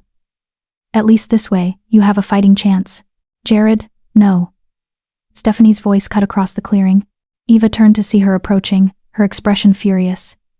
"You are not taking an untrained shifter into the deep Vale for a hunt. That's suicide." "It's necessary," Jared countered. "It's reckless." Stephanie stopped in front of him, getting right in his face despite him being nearly a foot taller. "She could get lost in the shift and never come back. Could go feral and attack us. Could shift into some nightmare hybrid form and be stuck that way forever. There are a dozen ways this could go catastrophically wrong. And if we don't do it, Elmer forces her shift in 2 days. And all those things happen anyway." Jared's voice rose to match hers. "At least this way, we're there to guide her, to pull her back if things go wrong. It's a risk, but it's a calculated one." "Calculated?" Stephanie laughed bitterly. "You're gambling with her life because you feel guilty about a debt from 20 years ago. That's not calculation, that's sentiment clouding your judgment." "My judgment is sound," Jared said coldly. "And as Alpha, this is my decision to make." "Then make it as Alpha," Stephanie shot back. "Call a pack council.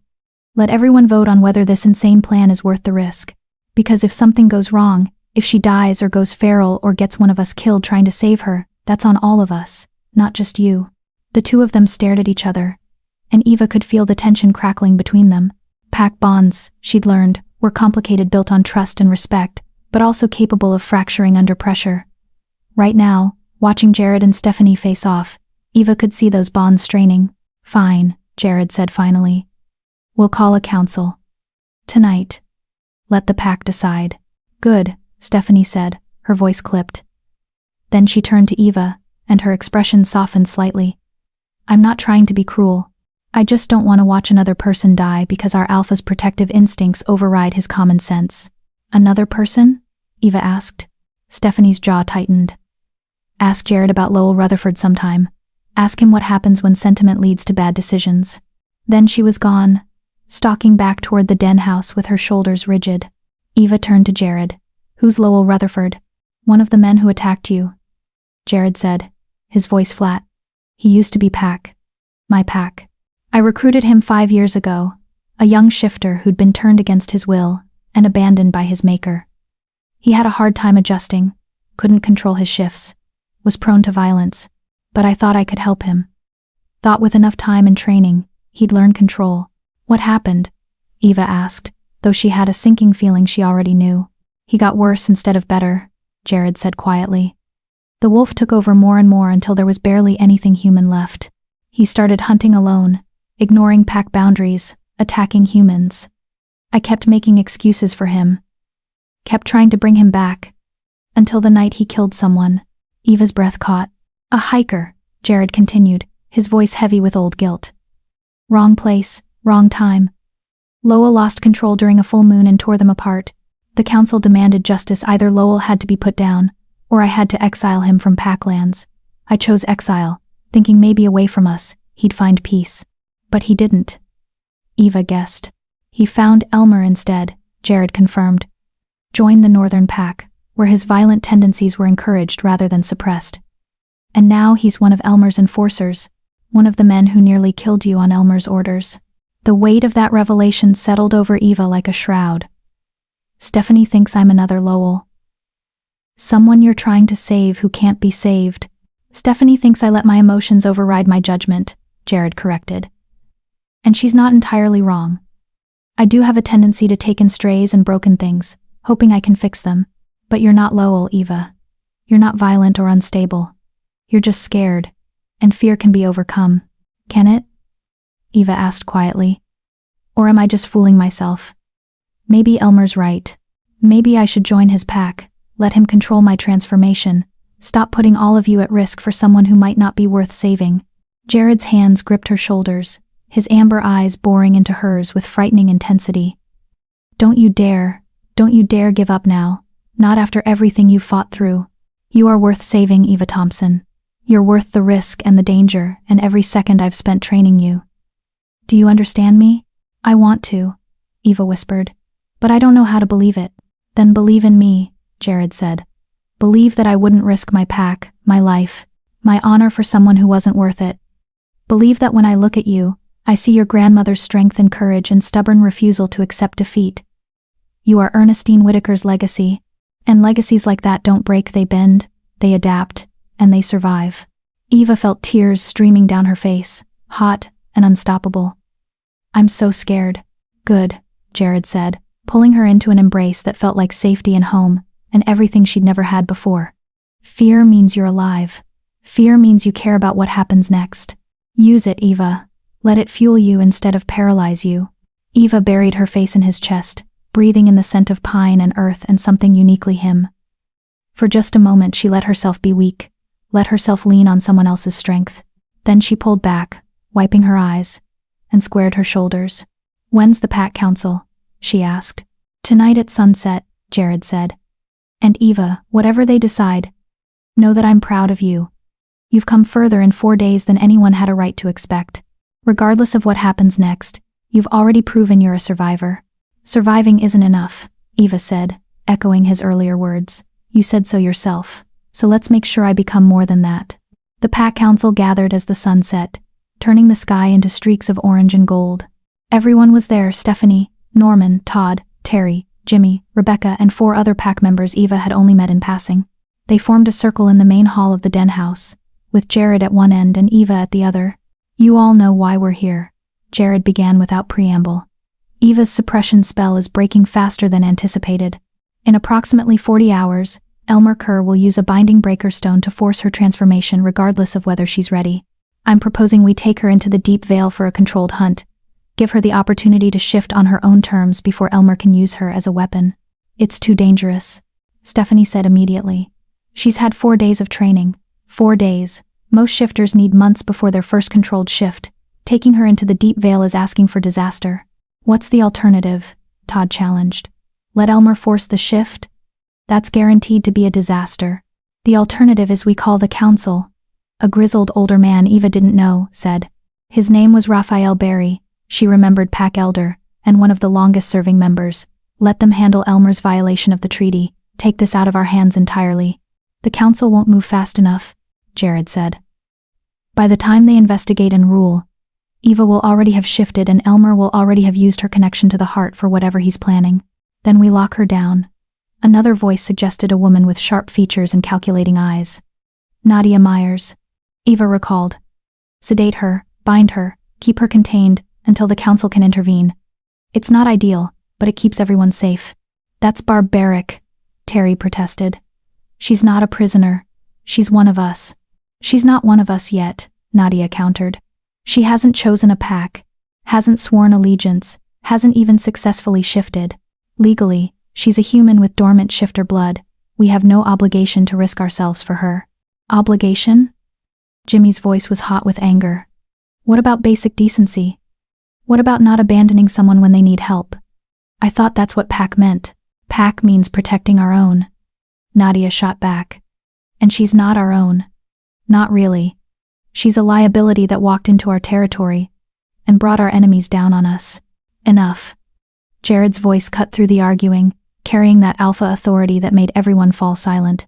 We're not going to debate Eva's worth as a person. The question before us is simple. Do we give her the chance to shift on her own terms through a controlled hunt, or do we take more defensive measures? I need a vote. The pack members exchanged glances, silent conversations happening through looks and subtle shifts in posture. Eva stood frozen, barely breathing, as these people, these strangers who'd become something more, decided her fate. I vote for the hunt, Terry said firmly. Eva's proven herself. She deserves a real chance. I'm with Terry, Todd added. Risk beats certainty of failure every time. Hunt, Jimmy said simply. I vote for containment, Nadia said. I'm sorry, but I can't support risking pack lives for an uncertain outcome. Containment, Raphael agreed reluctantly. I understand the sentiment, but the odds are too poor.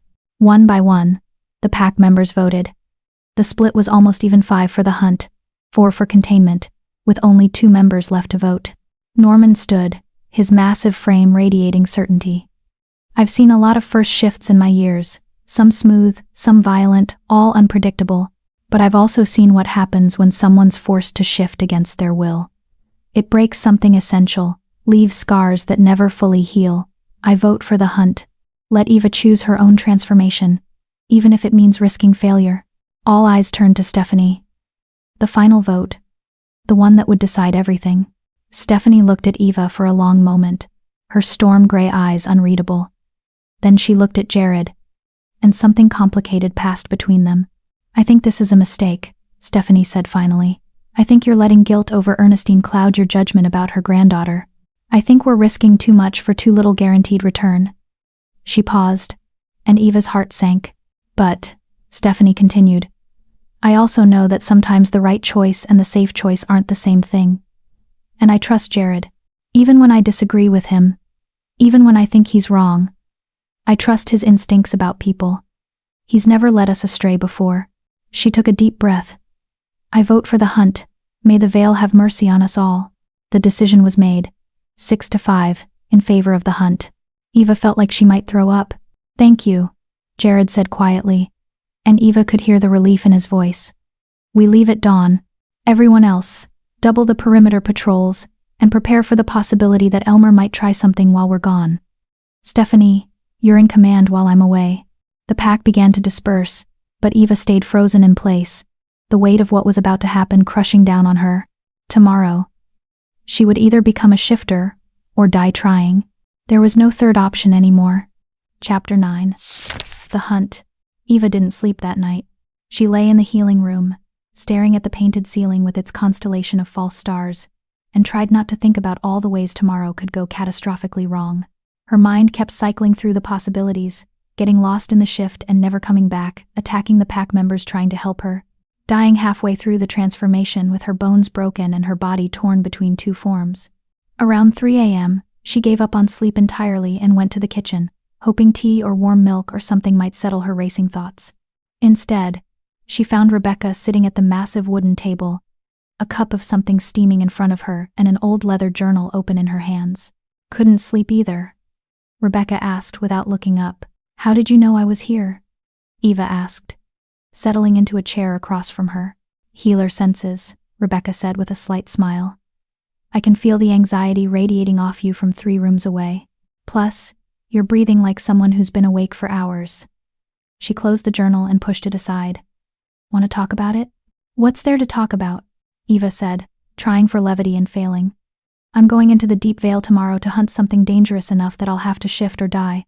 Pretty straightforward. Straightforward doesn't mean easy, Rebecca said. She stood and moved to the stove, where a kettle was already heating. I'm making valerian tea. It won't knock you out, but it'll take the edge off the anxiety. You need at least a few hours of rest before dawn. Eva wanted to refuse, but the truth was she was exhausted in ways that had nothing to do with physical training. Thank you. Rebecca prepared 2 cups in silence, the only sound the whistle of the kettle and the clink of ceramic. When she finally sat back down, she pushed 1 cup toward Eva and wrapped her hands around the other. I was there when your grandmother left the northern pack, Rebecca said quietly.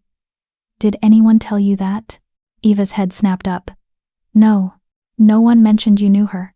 Knew her, healed her, argued with her about her decisions. Rebecca's smile was sad and fond.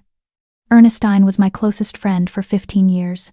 When she told me she was going to take the suppression potion and leave everything behind for a human man, I thought she'd lost her mind. What changed your mind? Eva asked. I saw them together, Rebecca said simply. Your grandfather Thomas, his name was. He looked at Ernestine like she was the entire world. Not because she was powerful or could shift into a magnificent wolf, but because she was kind and funny and stubborn as hell. He loved her for who she was, not what she could do. And Ernestine, God, the way she lit up around him. I'd never seen her that happy, that free. Rebecca took a sip of her tea, her eyes distant with memory. The elders called it weakness, said she was betraying her nature, abandoning her responsibilities. But I think it took more strength to walk away from everything she knew than it would have to stay. She gave up immortality, gave up the pack, gave up the ability to run on 4 legs under the full moon, all for a life with someone who would grow old and die while she barely aged. That's not weakness. That's love in its purest, most terrifying form. Did she regret it? Eva asked softly. In the end? Never, Rebecca said with certainty. Not once in all the years I knew her afterward. Oh, she missed the running sometimes, missed the pack bonds, and the feeling of the veil singing through her bones. But she had 50 years with Thomas, and they were good years, happy years. And when he died, she had her daughter, your mother, and eventually you. She told me once that she'd made a trade, power for love, eternity for family, and she'd make that trade again, 1,000 times. Eva felt tears burning behind her eyes. My mother never told me any of this. About grandmother being a shifter, about the northern pack, about any of it. Why? Because Ernestine made her promise not to, Rebecca said. Your mother was human, completely human. Whatever magic allowed Ernestine to have a child despite the suppression potion, it didn't pass the shifter blood to her daughter. Ernestine thought the bloodline had ended safely, that her secret would die with her. She had no way of knowing that you would somehow inherit what your mother didn't. The Veil's intervention, Eva said, remembering what the pack had theorized. Someone or something wanted the bloodline to continue. Perhaps, Rebecca agreed. Or perhaps it was just the universe's sense of humor. Either way, here you are, Ernestine's granddaughter, carrying blood that shouldn't exist, about to face a transformation that terrifies you. How did you know I'm terrified? Eva asked weakly. Rebecca raised an eyebrow. Honey, everyone's terrified before their first shift. The ones who claim otherwise are either lying or too stupid to understand the danger. Fear is healthy. It keeps you cautious. Jared said fear is a tool, not a master, Eva murmured. Jared's right, Rebecca said. But that doesn't make the fear less real. It just means you have to acknowledge it and move forward anyway. She leaned forward, her expression serious. Eva, I'm going to tell you something, and I need you to really hear it. Are you listening? Eva nodded, her throat too tight for words. Tomorrow, when you shift, and you will shift, I have no doubt about that you're going to feel like you're dying, like your body is tearing itself apart and rebuilding wrong, like you're losing everything that makes you human and becoming something monstrous. Every instinct will scream at you to fight it, to claw your way back to your human form and never let go. Rebecca's hands tightened around her cup. Don't fight it. Don't resist. The more you struggle, the more painful it becomes, and the more likely something will go wrong. Instead, surrender. Let the change happen. Trust that your body knows what to do even if your mind doesn't understand it. The shift isn't death, Eva. It's transformation. And transformation requires you to let go of what you were to become what you're meant to be. What if I can't let go? Eva whispered. What if I hold on too tight and get stuck? Then Jared will pull you back, Rebecca said. That's why he's going with you. He's strong enough to force you into one form or the other if necessary. It'll hurt like hell and leave you weak for days, but you'll survive. You'll get another chance. And if Elmer forces my shift before I can try again? Rebecca's expression darkened. Then we deal with that when it happens. But let's not borrow trouble from tomorrow. Right now, you need to drink your tea, get a few hours of sleep, and trust that when the moment comes, you'll be strong enough to survive it. Eva wanted to argue, wanted to demand more assurances and guarantees, but Rebecca's steady gaze told her there were none to be had. This was the reality of being a shifter. Danger and pain, and the constant risk of losing yourself to the wild thing inside. Did my grandmother tell you anything else? Eva asked. Any advice she'd want passed to me? Rebecca was quiet for a moment, her fingers tracing the rim of her cup. She said, if anything ever happened to her, if her secret was discovered, or if you somehow inherited what she'd given up, I should tell you this. The compass doesn't just point to a place, it points to home. And home isn't a location or a pack or even a person. It's the space between who you were and who you're becoming. The place where fear and courage meet. That's where you'll find your strength. That's where the heart truly lives. The words settled over Eva like a blanket, cryptic but somehow comforting. Her grandmother had known, somehow. Known that this moment might come, that Eva might need guidance from beyond the grave. Thank you, Eva said softly, for telling me, for knowing her, for being here now. I made Ernestine a promise the night before she died, Rebecca said. I promised that if her bloodline ever needed help, I'd be there. That's why I joined Jared's pack 8 years ago. I felt the veil stirring. Felt something shifting in the balance. I didn't know it was you specifically, but I knew Ernestine's legacy wasn't finished, so I waited. She smiled. And here you are. Eva felt overwhelmed by the weight of all these people who'd been protecting her, without her knowledge. Her grandmother, Rebecca. Even Jared with his debt to a woman who'd saved his life decades ago. She'd spent so long feeling invisible and alone. And now she discovered she'd been watched over all along. I won't waste it, Eva said, her voice firm despite her fear. All these people who've protected me, all these chances I've been given, I won't waste them by being too scared to try. Good girl, Rebecca said approvingly. Now drink your tea and get some rest. Dawn comes early, and you're going to need every ounce of strength you can muster.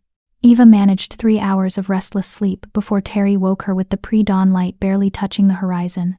She dressed quickly in the clothes that had been laid out, tough, flexible fabric that would tear away easily when she shifted, if she shifted, without binding or cutting her. The pack was already gathering in the clearing behind the den house. Jared stood at the center, dressed similarly to Eva in clothes meant for easy transformation. Norman and Todd flanked him, both carrying packs with supplies Eva couldn't identify. Stephanie stood slightly apart, her expression troubled but resolved. Ready? Jared asked, as Eva approached. No, Eva said honestly. But I'm here anyway. That's all we can ask, Jared said. He turned to address the others. Stephanie, you have command while we're gone. If Elmer or any Northern Pack members cross our borders, do not engage unless absolutely necessary. Send for us immediately. Understood, Stephanie said. Then, surprising everyone, she stepped forward and gripped Eva's shoulder. Come back alive, both of you. That's the plan, Eva said, trying for confidence she didn't feel. Then Jared gestured toward the tree line, and they were moving Eva, Jared, Norman, and Todd, walking into the forest as the sky slowly lightened from black to gray to pale gold. How far into the veil are we going? Eva asked as they walked. Far enough that the boundary between worlds is thin, Jared explained. The deep veil is where shifter magic is strongest, where the impossible becomes possible. It's also where the most dangerous things live, creatures that exist between forms, spirits that predate human civilization, and predators that make normal wolves look like house cats. Comforting, Eva muttered. We're not trying to comfort you, Norman said from behind them. We're trying to prepare you. The deep veil is beautiful and terrible in equal measure. You need to respect it, or it'll destroy you. They walked for hours, and Eva noticed the forest changing around them. The trees grew taller, their trunks wider, their branches twisted into impossible shapes. The air felt different, thicker, charged with something electric that made her skin tingle. Colors seemed more vivid, sounds more clear. and underneath everything was a hum low and constant, like the world itself was singing. That's the Veil's voice, Todd explained when Eva asked about the sound. Every shifter hears it differently. For me, it's like music, complex and layered, always shifting. For others, it's more like a heartbeat or a whisper. What does it sound like to you? Eva listened carefully, trying to identify the strange sensation. Like running water? But also wind through trees. And something else I can't quite name. Your wolf's voice, Jared said. You're hearing the part of you that belongs to this place calling you deeper. Eva shivered despite the warmth of the morning sun filtering through the canopy. The deeper they went, the more she could feel something inside her responding, her wolf, getting excited, sensing that it was close to freedom. They stopped around midday in a clearing that looked like something from a fairy tale. The grass was impossibly green, dotted with flowers that seemed to glow faintly. A stream ran through the center, its water so clear Eva could see every stone on the bottom. And everywhere, absolutely everywhere, was that humming louder here, almost loud enough to drown out normal sound. This is a nexus point, Jared explained.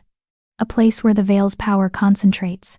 Shifting here will be easier, but also more dangerous.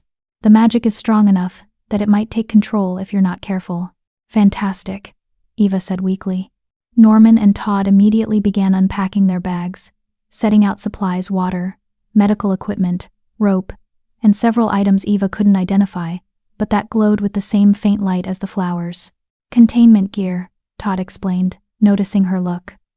If you shift and can't shift back, these will help us restrain you without hurting you until Rebecca can force the transformation.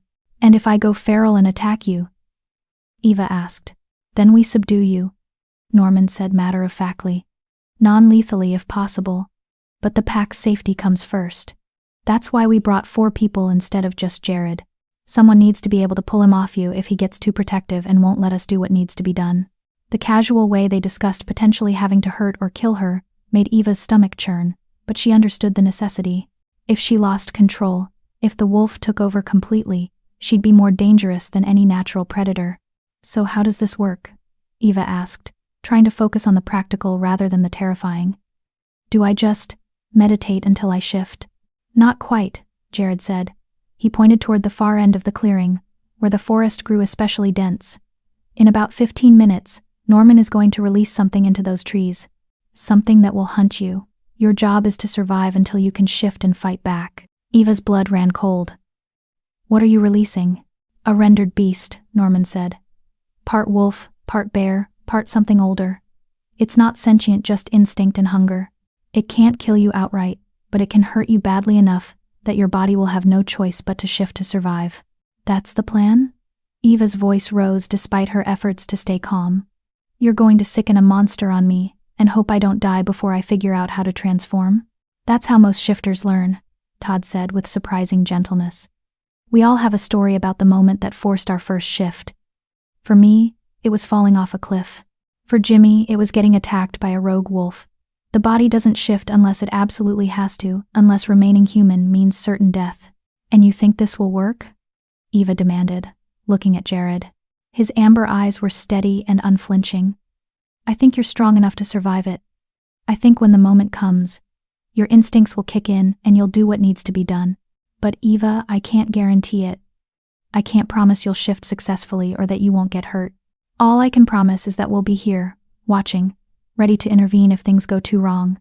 Eva wanted to scream, wanted to run back to the den house and lock herself in the healing room and refuse to come out until this nightmare was over. But that wasn't an option anymore. In less than 30 hours, Elmer would force her shift anyway, and she'd have no control at all.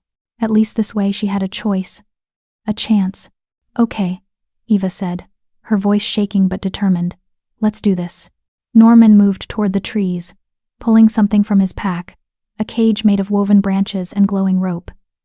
Inside, Eva could see movement, something large and angry, thrashing against its containment. Once I release this, you run, Norman instructed. Don't look back, don't try to fight in human form, just run. Let your fear fuel you, let your instincts guide you. And when the moment comes when the beast catches you, and you have no other choice, let go. Trust your wolf to know what to do. Eva nodded, not trusting her voice. She moved to the edge of the clearing, every muscle tense. her heart hammering against her ribs. Behind her, she heard the cage open. Heard something snarl, a sound that was wolf and bear and nightmare all mixed together. Heard Norman's voice. Run. Now. Eva ran. She'd never moved so fast in her life, crashing through the underbrush with complete disregard for the branches tearing at her skin or the roots trying to trip her feet. Behind her, she could hear the beast's heavy footfalls, snarling breath, getting closer with terrifying speed. Shift, shift, shift. Her mind screamed. Do it now before it catches you. But her body didn't know how. Despite all the meditation and training, despite touching her wolf countless times, she had no idea how to consciously trigger the transformation. She risked a glance backward and immediately wished she hadn't. The rendered beast was massive, easily the size of a small car, with a bear's bulk and a wolf's speed. Its eyes glowed red, and its mouth was full of teeth that could tear her apart without effort. Eva pushed harder, her lungs burning, her legs screaming in protest. She could feel the beast's breath on her back now, could smell its rank odor. It was toying with her, she realized. Could have caught her already but was dragging out the chase. Then her foot caught a root, and she went down hard, the impact knocking the air from her lungs. Before she could scramble up, the beast was on her massive paws, pinning her shoulders, claws digging into her skin, that terrible mouth descending toward her throat. This is it, Eva thought with strange clarity. Either I shift right now, or I die. And something inside her, something wild and fierce and utterly inhuman, answered. Then shift. The pain was instantaneous and all-consuming. Every bone in Eva's body seemed to shatter at once, the pieces grinding against each other as they began to reshape. Her muscles tore and rebuilt, lengthening in some places and contracting in others. Her skin burned as fur erupted through it in waves of agony. Eva screamed. But the sound that emerged was part human, part wolf. A horrible hybrid noise that echoed through the forest. The beast reared back, confused by its prey's sudden transformation. That moment of hesitation saved Eva's life, because suddenly, impossibly, she wasn't pinned beneath the creature anymore. She was larger, stronger, moving with speed and grace that her human body had never possessed. She rolled away from the beast's claws and came up on four legs that felt both foreign and completely natural. I did it. Some part of Eva's mind whispered. I'm shifting. I'm actually. The beast attacked again, and thought fled. There was no room for human consciousness anymore, no space for doubt, or fear, or wonder. There was only instinct. Dodge, snap, circle, watch for openings. Go for the throat when opportunity presents. Eva's wolf moved through the fight like it had done this 1,000 times before. Every move was fluid, efficient, guided by instincts older than civilization. When the beast lunged, Eva was already moving aside. When it exposed its flank, Eva's teeth were there, tearing into fur and muscle. The fight lasted maybe 3 minutes, an eternity, and an instant, all at once. Then suddenly, Norman was there, massive in his bear form, interposing himself between Eva and the rendered beast. A roar shook the forest, and the beast retreated, its prey claimed by something stronger. Eva's wolf wanted to chase, wanted to finish what it had started. But then Jared was there, not in bear form but human, his hands raised in a gesture that meant peace, meant safety, meant pack. Eva, he said, his voice carrying that alpha authority that cut through animal instinct. It's over, you won, now you need to come back. Come back? The wolf didn't understand. This was real, this was right, this was Eva Thompson. Jared's voice was sharper now, commanding. You are human. You have a human name, a human life, human memories. Find them. Use them. Come back to me. The wolf resisted, not wanting to give up this power, this freedom. But somewhere deep inside, a small voice whispered, You're more than this. You're both, human and wolf. You don't have to choose. And just like that, Eva understood. The shift wasn't about becoming something else. It was about integrating both parts of herself, accepting that she could be wild and civilized, powerful and vulnerable, wolf and human all at once. Let go. Rebecca's voice echoed in her memory. Trust that your body knows what to do. Eva let go. The shift back was somehow worse than the shift forward, bones breaking and reforming in reverse, muscles compressing, fur retreating back into skin. She felt every agonizing second of it, felt her consciousness split between wolf instinct and human reason, until finally, mercifully, she was herself again. Human again. Lying naked and trembling on the forest floor, covered in blood, some hers, some the beast's. gasping for breath and barely conscious. Jared was there immediately, wrapping her in a blanket from his pack, checking her over for serious injuries. "You did it," he said, and Eva could hear the pride and relief in his voice. "Eva, you actually did it. You shifted and came back. Do you understand what that means?" "Means I didn't die," Eva managed, her voice raw and strange. "Good. Dying would have sucked." Todd laughed, genuine and delighted. "She's making jokes. That's a good sign." "Are you hurt?" Jared asked, his hands gentle but thorough as he checked her over. "Anything broken or torn?" "Everything hurts," Eva admitted. "But I don't think anything's seriously wrong, just everything." "Normal for a first shift," Norman said. Approaching in human form now, he was grinning a fierce, proud expression. "You were magnificent, Eva. Absolutely magnificent. Most first-time shifters freeze or lose control completely. You fought like you'd been doing it your whole life. It felt..." Eva struggled to find words. "It felt right. Terrifying and painful and completely impossible. But also right. Like I'd been waiting my whole life to do it." "Because you have been," Jared said softly. "Your wolf's been waiting for you to stop being afraid and let it out. Now that you have, now that you know you can shift and come back," he smiled, "everything changes." Eva wanted to respond, wanted to celebrate this impossible achievement, but exhaustion was pulling at her like a physical weight. Her eyes drifted closed despite her best efforts. "Sleep," Jared commanded. "We'll keep watch. When you wake up, we'll teach you to shift again consciously this time, with control. But for now, rest. You've earned it." Eva slept, and dreamed of running through forests on 4 legs, of hunting and freedom and power that was finally hers to claim. When she woke hours later, the sun was setting and the pack was gathered around a small fire. Her body still ached, but it was a manageable pain now, the kind that spoke of healing rather than damage. "Welcome back," Terry said, offering Eva water and something that smelled like roasted meat. "How do you feel?" "Like I got hit by a truck," Eva said honestly. "But also, different. Stronger. Like something that was locked inside me finally broke free." "That's exactly what happened," Jared said. He was sitting across the fire, watching her with those intense amber eyes. "You've completed your first successful shift cycle. As of right now, you're officially a shifter.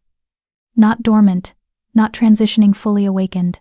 The weight of that statement settled over Eva. She was a shifter now. Really, truly one of them. Everything she'd been afraid of, everything she'd resisted, it was done. Irreversible. And somehow, impossibly, that felt like freedom. "What happens now?" Eva asked. "Now," Jared said with a fierce smile. "We teach you to do it again. And again. Until shifting is as natural as breathing. Until you can control it so completely that when Elmer tries to force your transformation, you can resist. Can choose your own form instead of letting him dictate it." "How long do we have?" Eva asked, though she already knew the answer. Todd checked his watch. 26 hours until Elmer can use the binding breaker stone. But the council has confirmed he's moved up his timeline. He'll try something sooner if he gets the chance. "Then we don't have time to waste," Eva said, pushing herself to her feet despite the protests of her battered body. Teach me everything." Jared stood as well, and the others followed. The pack formed a circle around Eva, their expressions proud and protective and determined. "Lesson 1, Jared said. Shifting begins in the mind. Close your eyes and find your wolf." Eva obeyed, and this time when she reached for her wolf in that mental forest, there was no hesitation, no fear, just recognition and welcome, and the understanding that they were 2 parts of the same whole. She shifted. It was still painful, still overwhelming, but Eva maintained consciousness this time. Felt every bone break and reform, every muscle reshape, every sense sharpen to supernatural levels. And when she stood on 4 legs, panting and dizzy but triumphant, she could still think, could still understand human language, could still recognize the pack as family rather than threat. "Again," Jared commanded. "Shift back." Eva did, and this time the pain was less, the transformation smoother. They practiced through the night, shift after shift after shift, until Eva could move between forms with something approaching ease, until she could hold wolf shape while still thinking human thoughts, until she could smell the approaching dawn and know, with absolute certainty, that she was ready for whatever came next. 24 hours until Elmer made his move. But Eva Thompson, waitress, survivor, and newly awakened shifter was done running. It was time to fight back. Chapter 10. The Heart's Choice. They returned to the den house at dawn, and Eva could immediately sense something was wrong.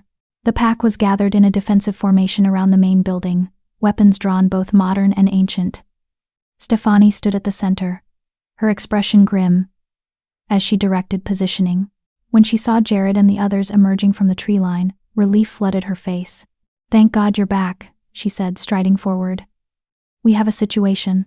"Elmer?" Jared asked, already moving into alpha mode. "Worse," Stephanie said. "The council. They arrived 3 hours ago with a full enforcement team. They're demanding to speak with you and Eva immediately, and Jared Elmer's with them. He's claimed formal grievance rights, under treaty law." Eva's stomach dropped. "What does that mean?" "It means," a new voice said, smooth and cultured and utterly unwelcome, "that the council has agreed to hear my case against your pack, to determine whether Jared Eastman has violated territorial law by harboring stolen property, namely you." Elmer Kerr emerged from the den house, looking impossibly composed in expensive clothing that somehow remained immaculate despite the forest setting.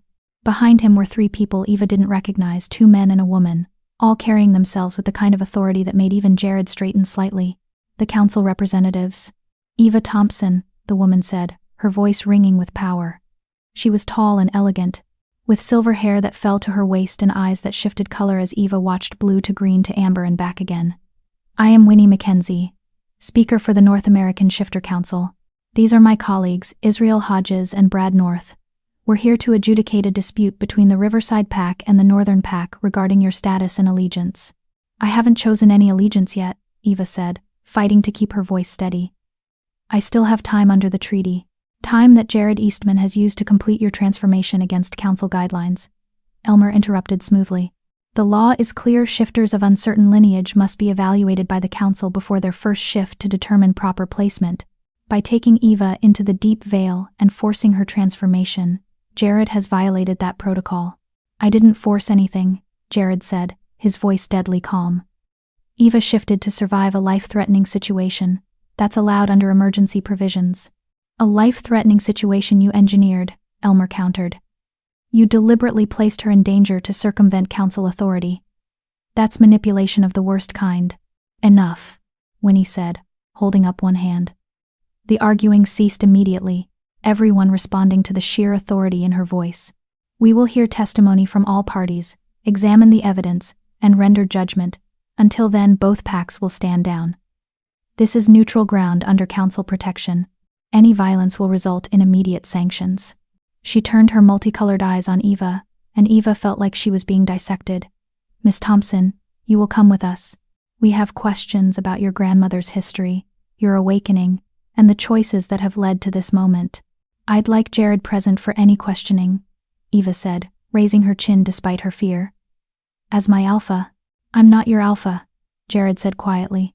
"You haven't sworn allegiance to any pack yet, remember?" The reminder stung, but Eva understood the strategy. If Jared claimed her as pack before the council ruled, it would look like he was trying to force the decision. Better to maintain neutrality, even if it meant facing the council alone. "I'll be fine," Eva told him, trying to sound more confident than she felt. Jared's expression was troubled, but he nodded. "I trust you." The council had commandeered Jared's office for their questioning, transforming the comfortable space into something formal and intimidating. Winnie sat behind the desk, with Israel and Brad flanking her like sentinels. Eva was directed to a chair in the center of the room, positioned so that all 3 council members could observe her from different angles. "Let's begin with your grandmother," Winnie said without preamble. "Ernestine Whitaker, born into the Northern Pack in 1943, gifted shifter from a powerful bloodline, who abandoned her pack in 1965 to pursue a relationship with a human man. What did she tell you about her past?" "Nothing," Eva admitted. "I didn't know she was a shifter until a week ago. She never mentioned the packs or the veil or any of this." "Convenient," Brad muttered. He was a stocky man, with the look of someone who'd spent lifetimes fighting scars on his knuckles, a nose that had been broken multiple times, eyes that missed nothing. "It's the truth," Eva said firmly. "My grandmother raised me after my mother died. She worked as a seamstress, lived quietly, never gave any indication that she was anything other than human. If she was hiding something, she hid it perfectly. And yet she gave you the compass, Israel said. He was younger than the other two, maybe mid-30s in appearance, with dark skin and eyes that glowed faintly gold. One of the 3 keys to the heart of the veil. That's not something you give to someone as a casual keepsake. She said it would keep me safe, Eva said. That as long as I wore it, I'd always find my way home. I thought she was being sentimental. The compass is more than sentimental, Winnie said. It's a guardian's token, passed down through bloodlines specifically chosen to protect the heart. By giving it to you, Ernestine was designating you as her successor, whether she intended to or not. But I'm not a guardian, Eva protested. I barely even know what the heart is. The heart of the veil is the source of all shifter magic, Winnie explained, her voice taking on a lecturer's tone. It's the place where our world and the human world connect, where the impossible becomes possible. 3 guardians are chosen by the veil itself, to protect the heart from those who would misuse its power. Each guardian carries a compass that can locate and access the heart. And let me guess, Eva said bitterly. Elmer wants access. Elmer wants what he believes is rightfully his, Winnie corrected. When Ernestine abandoned the Northern Pack, she took not just herself but her guardian status. The pack lost one of its 3 protections over the heart. For 60 years, they've been vulnerable, unable to fully access the heart's power, unable to maintain the same territorial strength they once had. Elmer believes that by reclaiming you, he can restore what was stolen. I'm not property to be reclaimed, Eva said, anger heating her voice. And my grandmother didn't steal anything. She made a choice about her own life. A choice that had consequences for others, Brad said bluntly. Your grandmother was selfish. She prioritized her own happiness over her responsibilities to the pack that raised and protected her. Now you're paying the price for her selfishness. The words hit harder than Eva expected, mostly because there was truth in them. Her grandmother had made choices that affected people Eva would never meet, created debts Eva was now expected to pay. It wasn't fair, but life rarely was. What does the council want from me? Eva asked, forcing herself to stay calm. What do I need to do to satisfy everyone and end this dispute? Winnie and the other council members exchanged glances, some silent communication passing between them.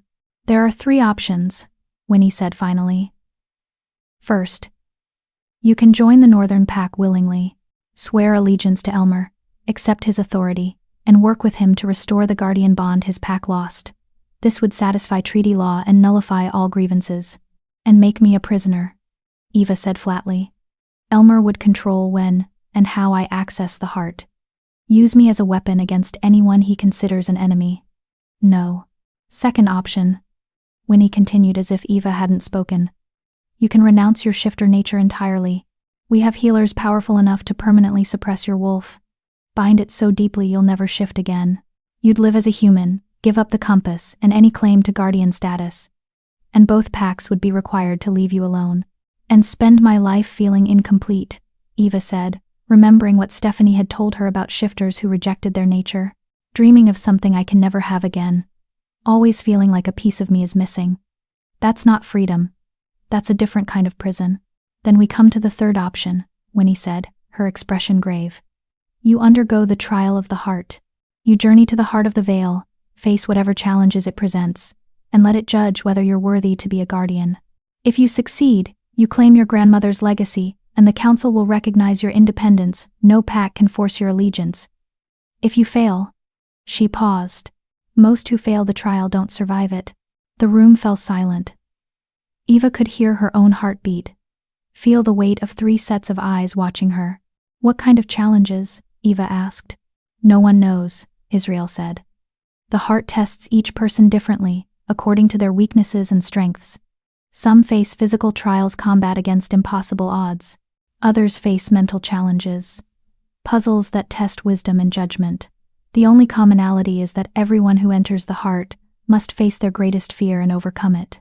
And if I choose this trial, what happens to the packs? Eva asked. To Jared and Elmer? The death challenge would be postponed until after the trial, Winnie said.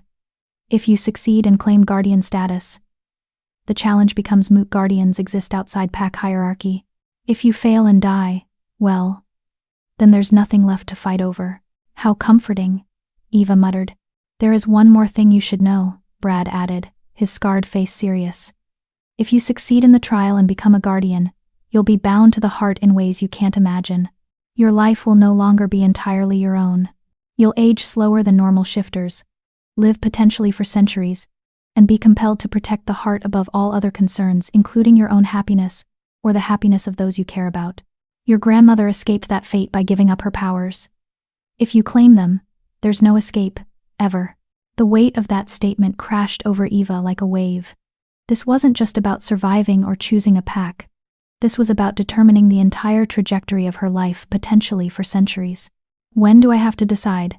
Eva asked. Now, Winnie said. The council has other business to attend to, and Elmer has been patient long enough.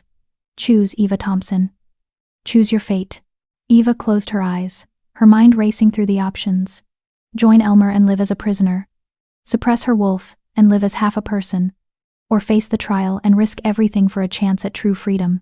In her mind's eye, she saw her grandmother not as the old woman who'd raised her, but as she must have been at Eva's age, strong and wild and free, running on 4 legs through forests that sang her name.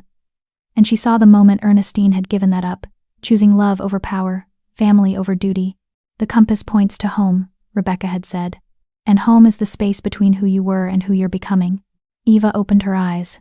I choose the trial, she said, her voice steady and clear. I'll face the heart and let it judge me. And whatever happens, whether I succeed or fail, at least I'll have made my own choice. That's more than my grandmother got. Winnie nodded slowly, something like approval flickering across her face. So be it. The trial will commence at sunset tonight. Use the remaining hours to prepare, say your goodbyes, and make peace with whatever gods you believe in. Because once you enter the heart, there's no turning back. The pack gathered in the main hall when Eva emerged from Jared's office. Every face was turned toward her, expressions ranging from hope to fear to resignation. I'm doing the trial, Eva announced without preamble. Tonight at sunset. And before anyone tries to talk me out of it, understand that this is the only option that gives me a real choice. The only one that doesn't require me to give up essential parts of myself or live under someone else's control. The trial could kill you, Stephanie said, her voice sharp with worry. Most people don't survive it. Most people aren't Ernestine Whitaker's granddaughter, Eva countered. And I'm not most people. I've survived poverty, violence, a forced awakening, and learning to shift in 4 days. I can survive this too. That's not the same thing, Jared said quietly.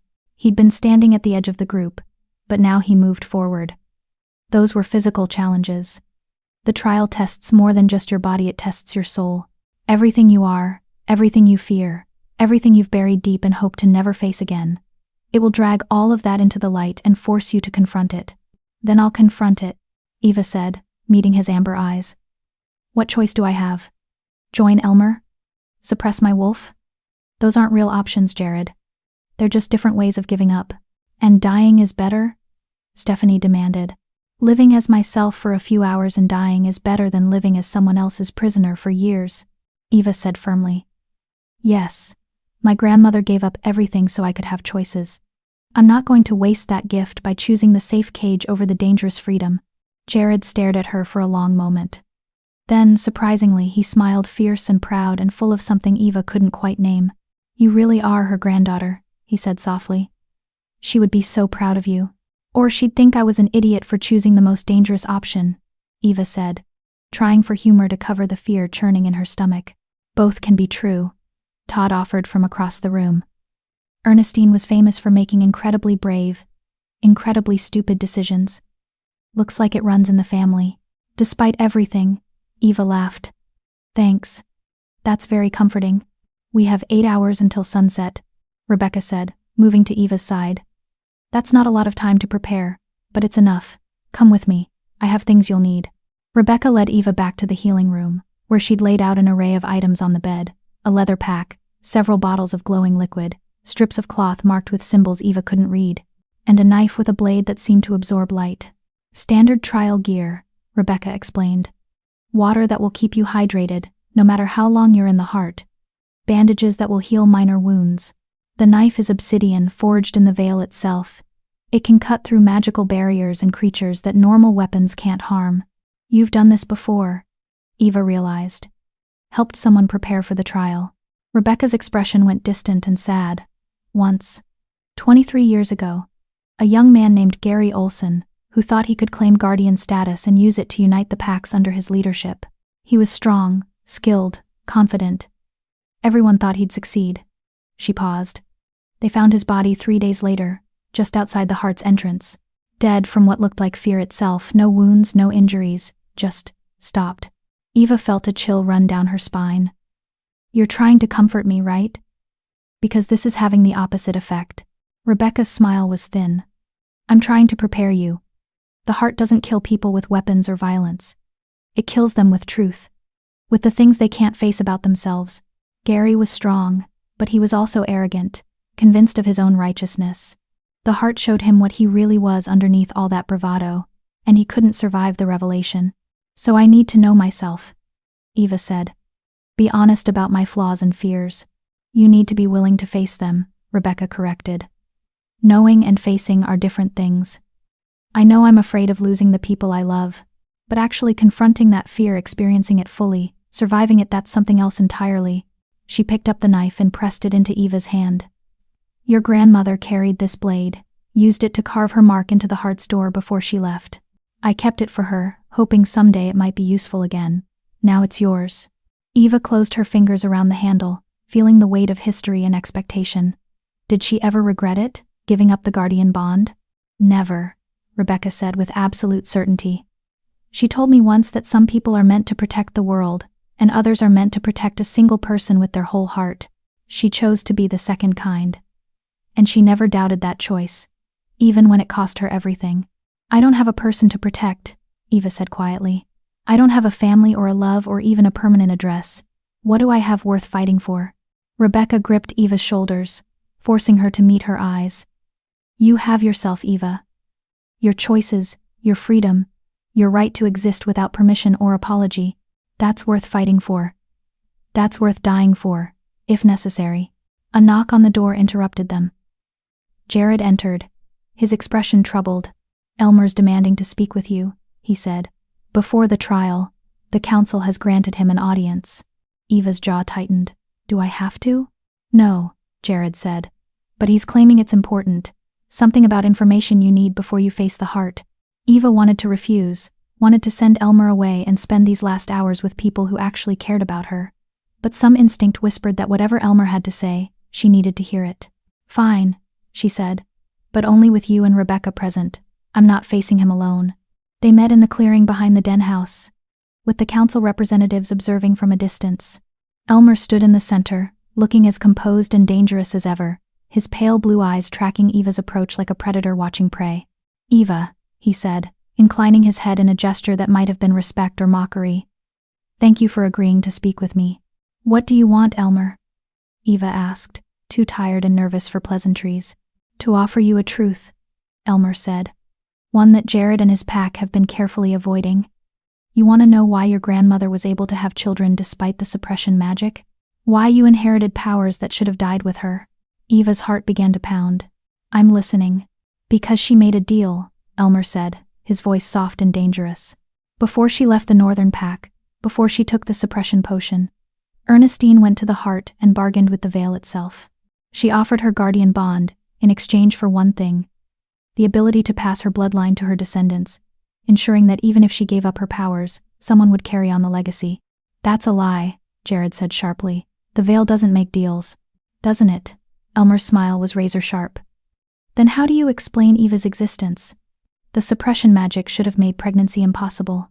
But somehow, Ernestine had a daughter, who had a daughter.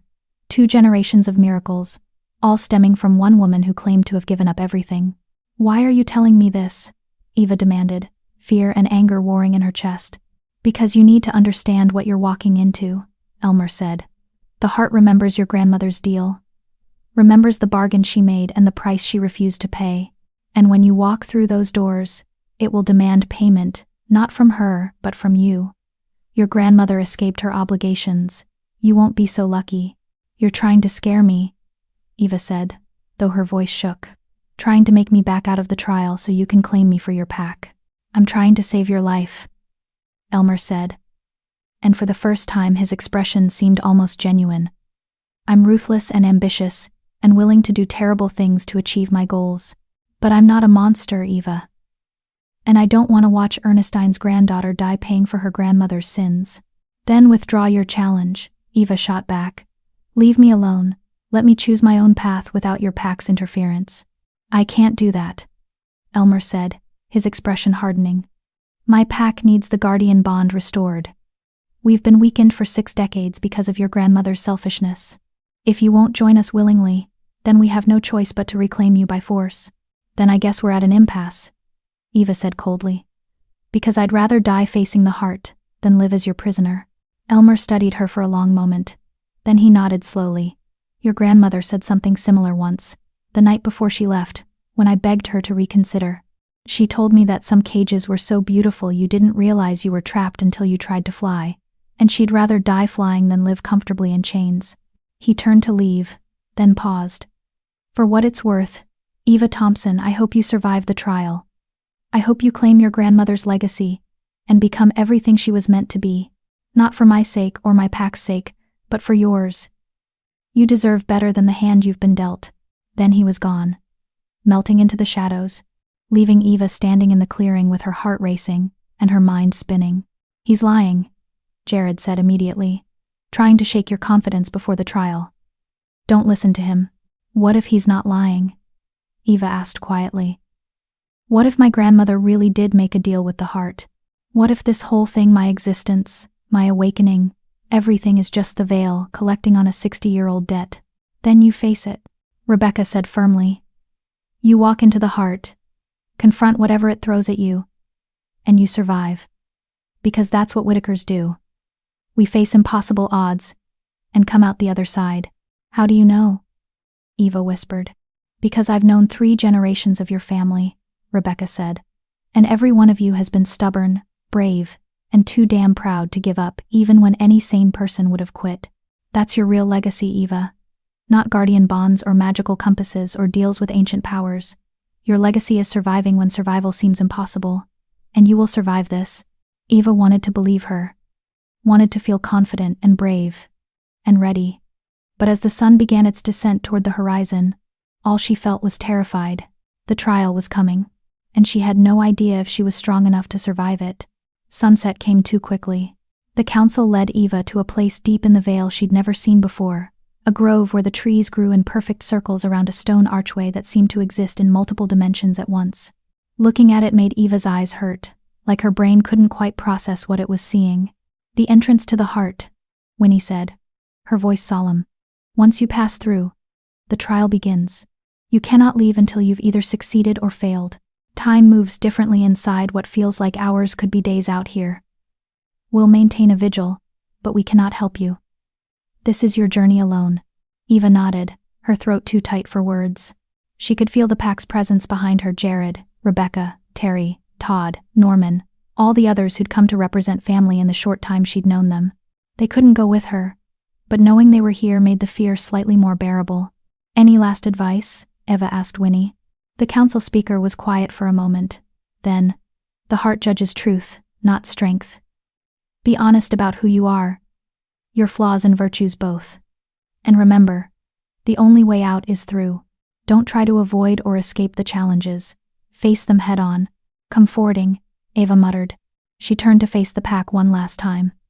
Jared stepped forward, and without warning, pulled her into an embrace. Come back to us, he said quietly, his voice rough with emotion. Whatever you face in there, whatever the heart throws at you, remember that you have people waiting for you. A pack that chose you. A family that wants you. Don't give up on us. I won't, Eva promised, even as tears burned behind her eyes. One by one, the others stepped forward. Terry pressed a small stone into Eva's hand. For luck, she whispered. Norman offered a gruff nod that conveyed more emotion than words ever could. Todd grinned and told her not to do anything he wouldn't do, which meant she could pretty much do anything. Even Stephanie stepped forward, her expression softer than Eva had ever seen it. Don't prove me wrong about you, Stephanie said. I voted for your hunt. Don't make me regret it. I'll do my best, Eva said. Then there was nothing left to delay, no more goodbyes to say, no more preparations to make. Eva turned toward the archway, squared her shoulders, and walked forward into the impossible.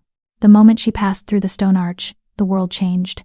Gone was the forest, the pack, the familiar smells and sounds of the vale. Instead, Eva found herself standing in a vast chamber that seemed to be carved from crystal or ice walls that glowed with inner light, a ceiling so high it disappeared into darkness. And in the center of the chamber, suspended in the air by nothing visible, was a heart. Not a metaphorical heart or a symbol. An actual physical heart the size of a house, beating with slow, ponderous rhythm. Each beat sent ripples through the chamber, through the air, through Eva herself. "Welcome, granddaughter of Ernestine," a voice said, seeming to come from everywhere and nowhere at once. "You have come to claim what she abandoned, to pay what she left unpaid. Are you prepared to face the price?" "I'm prepared to face whatever you throw at me," Eva said, trying to sound braver than she felt. "Then face yourself," the voice said, and the world shifted again. Eva stood in her studio apartment, the one she'd lived in before all of this started. Shabby and small, and smelling faintly of mildew. She was wearing her diner uniform, and through the window, she could see the sun setting over Riverside's industrial district. This was wrong. This wasn't real. She was in the heart of the Vale, facing a trial, not back in her old life. "Not real," Eva said aloud. "This is a test." "Is it?" the voice asked. "Or is everything else the dream? Perhaps you never left this apartment. Perhaps you fell asleep after another exhausting shift, and dreamed of shapeshifters, and magic, and belonging. Perhaps you're still here, still alone, still working yourself to death for barely enough to survive." Eva felt panic clawing at her throat. No, that couldn't be true. She remembered everything the attack, Jared, learning to shift. It was real. It had to be real. "Prove it," the voice challenged. And suddenly Eva understood. This wasn't about fighting or solving puzzles. This was about faith. About choosing to believe in the impossible, even when doubt whispered that it was all a fantasy. "I don't have to prove it," Eva said slowly. "I just have to believe it. And I do. I believe I'm a shifter. I believe I have a pack waiting for me. I believe that my life is more than this apartment, and this uniform, and this exhausting, lonely existence." She closed her eyes and reached for her wolf, the one she'd learned to touch in meditation, the one she'd become in the deep vale. For a terrifying moment, there was nothing, just emptiness and the horrible possibility that Elmer had been right, that this was all a dream. Then she felt it. The familiar presence, wild and fierce and undeniably real. Eva shifted. Her body broke and reformed with the now familiar pain, fur erupting through skin, senses sharpening to supernatural levels. And when she opened her eyes again, she was standing not in her apartment, but back in the crystal chamber, on 4 legs, with the massive heart beating above her. "Well done," the voice said, and there was approval in it. "First trial passed. You chose truth over comfortable lies. But truth alone is not enough. Now you must face what you fear." The chamber shifted again, and Eva found herself back in human form, standing on a dark road she recognized with a sickening jolt. This was where she'd been attacked. Where Travis, Elmer, and Lowell had beaten her and left her to die. And they were here now, emerging from the shadows with cruel smiles and violent intent. "No," Eva whispered. "Not again, I won't." "Face them," the voice commanded. "Face what they represent. Face your fear of being helpless, of being prey, of being destroyed by those stronger than you. Or run. But know that if you run forever. The fear will follow you for the rest of your days." Eva's every instinct screamed to shift, to become the wolf and tear these men apart. But she forced herself to stay human, to stand on 2 legs, to face them as herself, not as the powerful shifter she'd become, but as the terrified waitress she'd been. "I'm not afraid of you," Eva said, and was surprised to find it was almost true. "You hurt me, you nearly killed me. But you didn't break me. And every day since then, I've gotten stronger. While you're still just men who need to hurt others to feel powerful." Travis laughed, that same cold, mocking sound from the night of the attack. "Strong? You're nothing. Just another victim waiting to happen." "Maybe I was," Eva agreed. "But I'm not anymore. And you're not even real. You're just my fear wearing familiar faces. And I don't have to be afraid of you anymore." She walked forward, directly toward Travis. He swung at her, and Eva felt the impact pain blooming across her cheek. But she didn't stop, didn't flinch, just kept walking, until she was standing face to face with him. "You're already defeated," she told him. Because I survived you. I survived the worst thing you could do to me, and I came out the other side stronger. You have no power over me anymore. Travis's form flickered, like a hologram losing signal. Then he was gone. Elmer and Lowell followed, dissolving into shadows and memory. The road disappeared, and Eva was back in the crystal chamber, breathing hard but triumphant. Second trial passed, the voice said. You have faced your past and chosen not to be defined by it. But one trial remains, the hardest one. You must face what you love most and choose to let it go. What? Eva asked, fear spiking. What does that mean? The chamber shifted one final time, and Eva found herself standing in the den house clearing, surrounded by the pack. But something was wrong. They were frozen, unmoving, like statues. And standing between Eva and them was a figure she recognized immediately, despite having only seen her in old photographs. Her grandmother, Ernestine Whitaker, young and vibrant and radiating power. Hello, Eva, Ernestine said, her voice warm and achingly familiar. I've been waiting to meet you. You're not real either, Eva said, tears streaming down her face despite her words. You're dead. You've been dead for 3 months. I'm a memory, Ernestine agreed. An echo of what was. But that doesn't make this conversation less important. She gestured to the frozen pack. You love them. In the short time you've known them, they've become your family. Your home. Yes, Eva said simply. There was no point denying it. The heart is asking you to give them up, Ernestine said softly. To become a guardian is to choose duty over personal attachment. You'll live for centuries while they age and die. You'll watch everyone you love turn to dust while you remain, eternal and alone, bound to protect a power you can never truly possess. Is that really what you want? Eva's throat was tight. I don't know. I just know I want to be free to choose. To not be owned by anyone. Not be defined by anyone else's expectations. Then choose, Ernestine said. Choose to walk away from the pack, from the bonds you've formed, from the love you've found. Choose to be a guardian powerful, eternal, and utterly alone. That's the price, Eva. That's what I couldn't pay 60 years ago. Eva looked at the frozen pack. At Jared, whose amber eyes had seen her at her worst, and still believed in her. At Rebecca, who'd known 3 generations of her family, and carried those memories forward. At Terry and Todd and Norman, and all the others who'd risked everything to protect someone they barely knew. This was the choice her grandmother had faced. Power or love, duty or happiness, the weight of the world or the warmth of family. And suddenly, Eva understood something that changed everything. You're wrong, she told Ernestine's echo. About the choice. About what guardians have to give up. My grandmother chose to walk away from duty entirely, that was her price. But I don't have to make the same choice. Eva walked toward the frozen pack. Toward Jared specifically. You said guardians live outside pack hierarchy. That they exist independently. But independence doesn't mean isolation. It means I get to choose my own connections, form my own bonds, without anyone having power over me. She placed her hand on Jared's frozen shoulder. I can be a guardian and still love them. Still be part of this pack, not as a subordinate but as an equal. An ally. A friend. I don't have to choose between power and love, I can have both. I just have to be strong enough to protect what I love while fulfilling my duty. Is that your answer? The voice asked. And Eva could have sworn there was amusement in it. You would remake the very nature of guardianship, rather than accept the traditional price? If the traditional way doesn't work, then yes, Eva said firmly. I'll make my own way. Write my own rules. Isn't that what my grandmother did? She saw a system that demanded she give up love for duty, and she said no. She chose a third option. Is that your answer? The voice asked. And Eva could have sworn there was amusement in it. You would remake the very nature of guardianship, rather than accept the traditional price?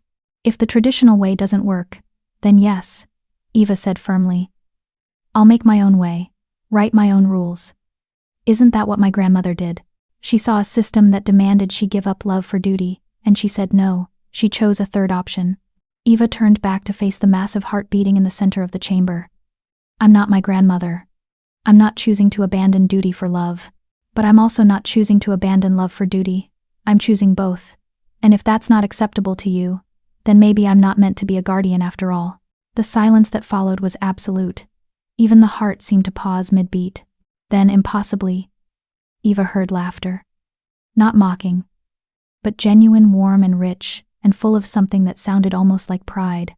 Ernestine's blood runs true, the voice said. Stubborn, rebellious, and unwilling to accept limitations placed by others. Very well, Eva Thompson.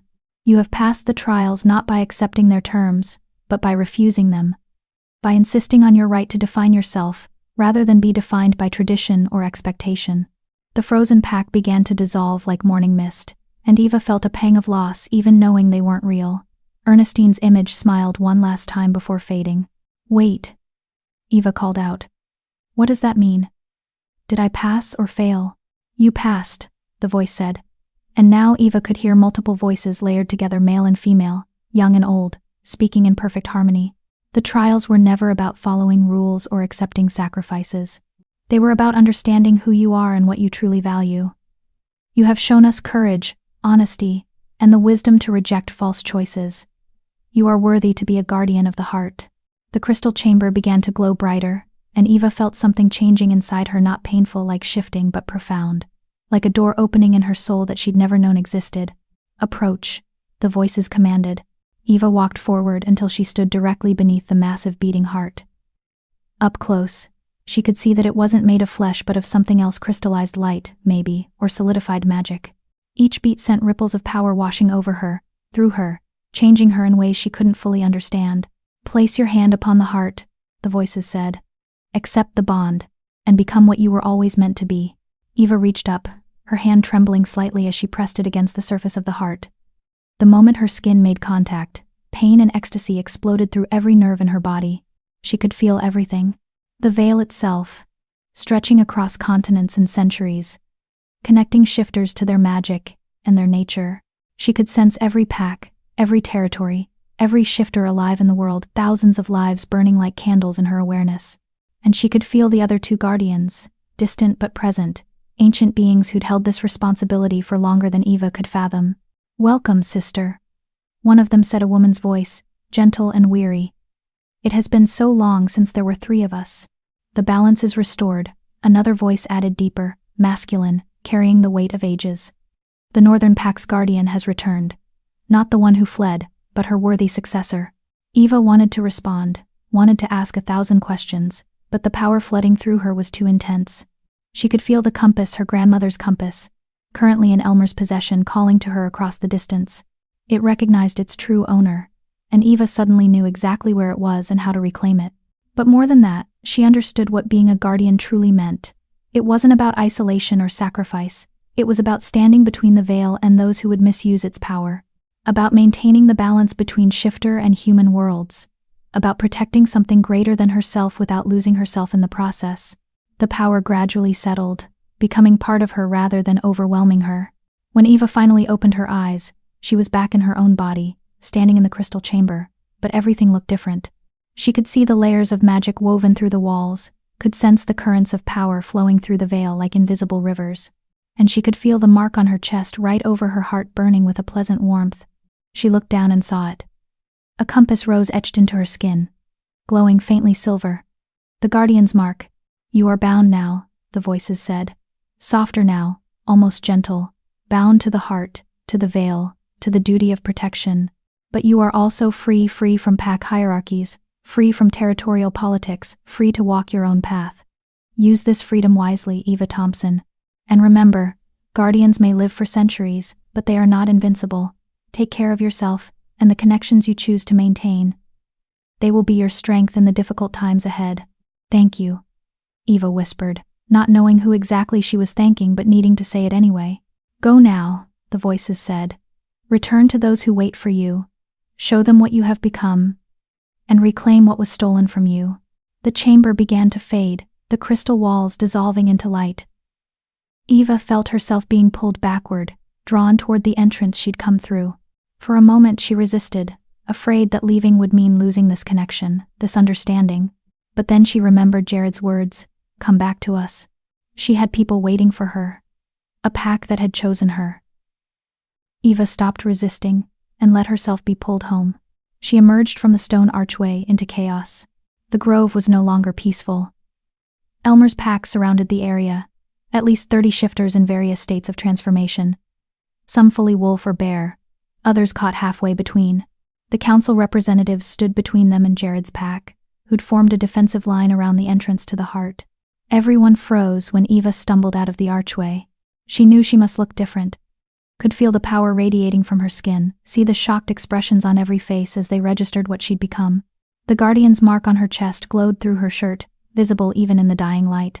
Impossible, Elmer breathed, taking an involuntary step backward. You survived. You actually. I survived, Eva confirmed, her voice stronger than it had ever been. I faced the trials, proved my worth, and claimed my grandmother's legacy. I am a guardian of the heart now, which means, according to treaty law, I exist outside pack hierarchy.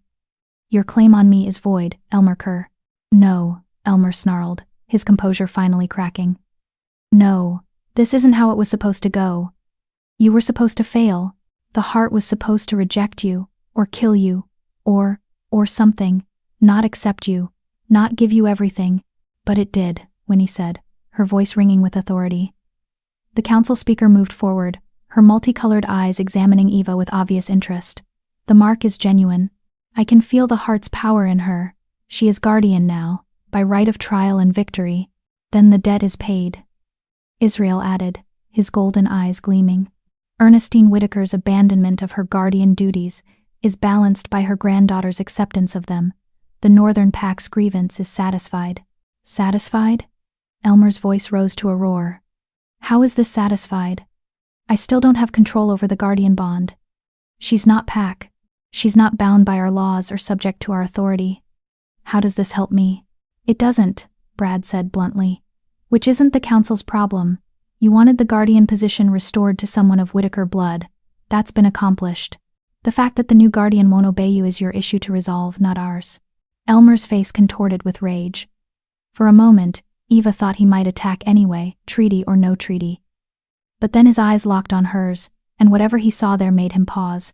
Eva could feel the power coiled inside her, ready to respond if threatened. She wasn't just a newly awakened shifter anymore. She was something more.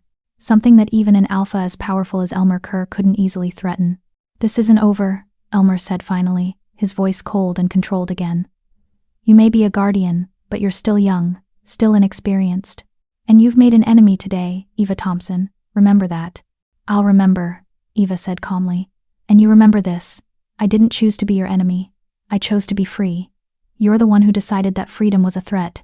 Elmer's jaw tightened, but he said nothing more. With a sharp gesture, he called his pack to him.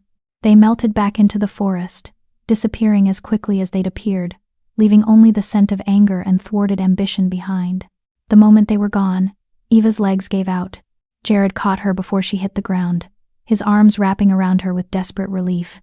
You're alive, he said, his voice rough.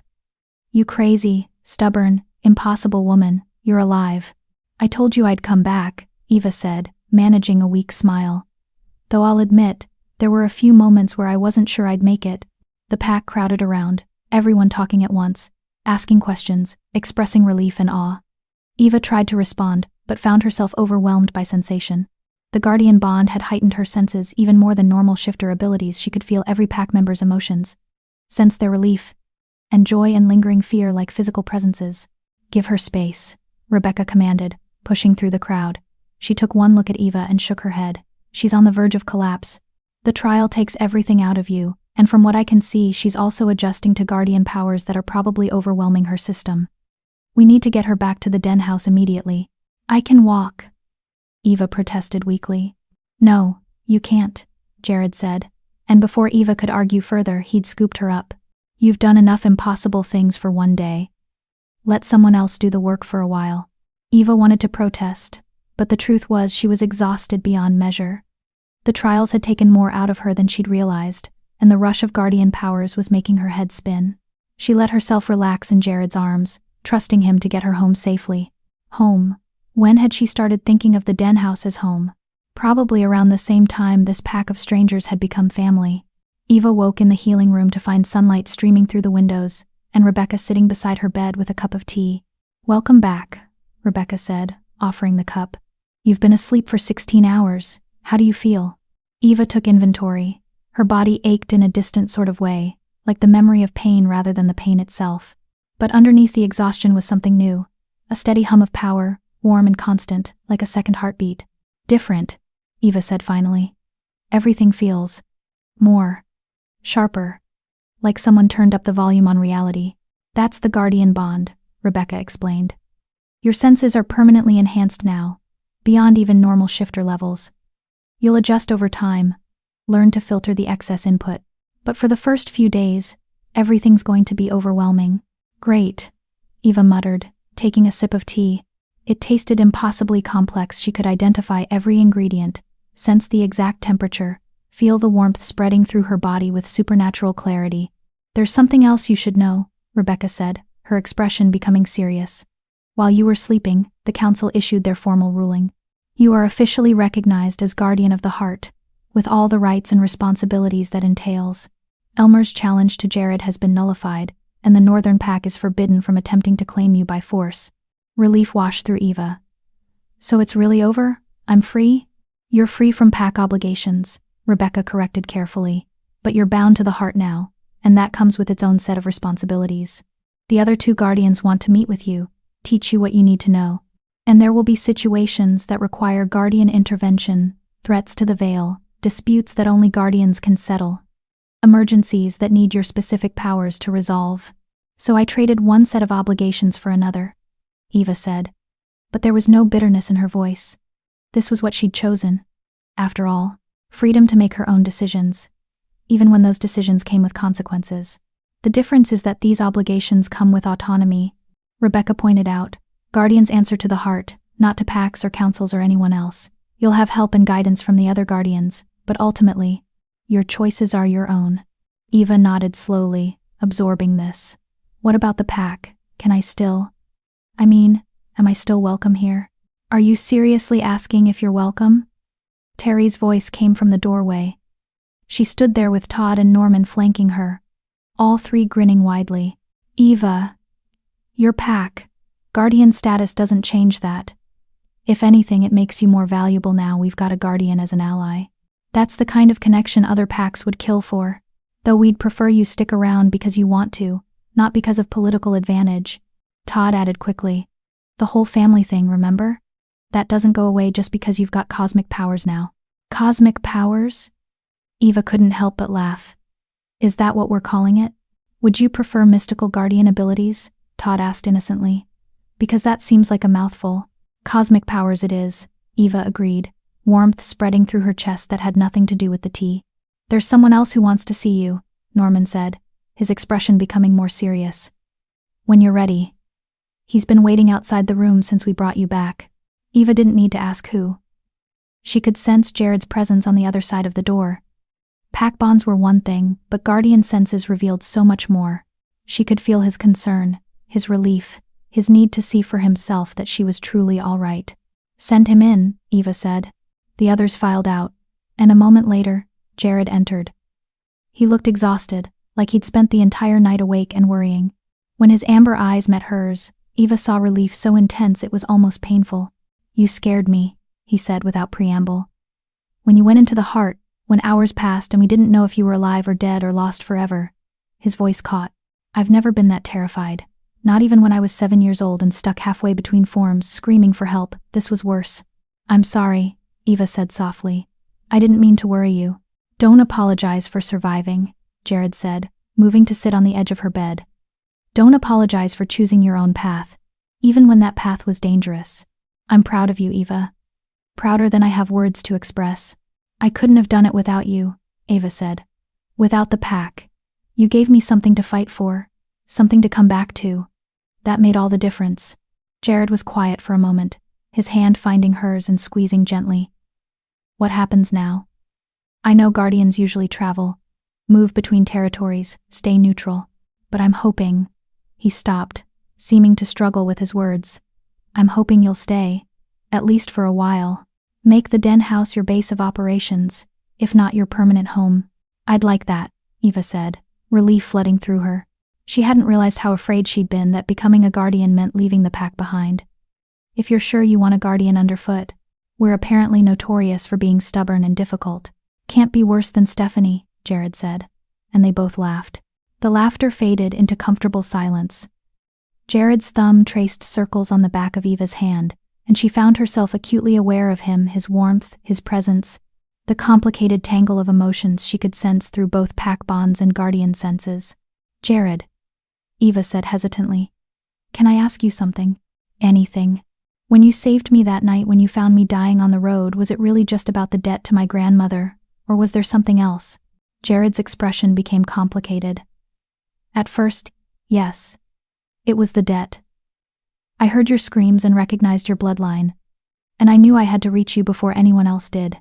But then I found you, and you looked up at me with those eyes that are exactly like Ernestine's, and you said thank you like you were grateful not to die alone." He paused. Something shifted.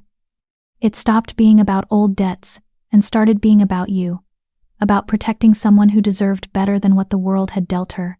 "And now," Eva asked quietly, "what is it about now?" Jared met her gaze steadily.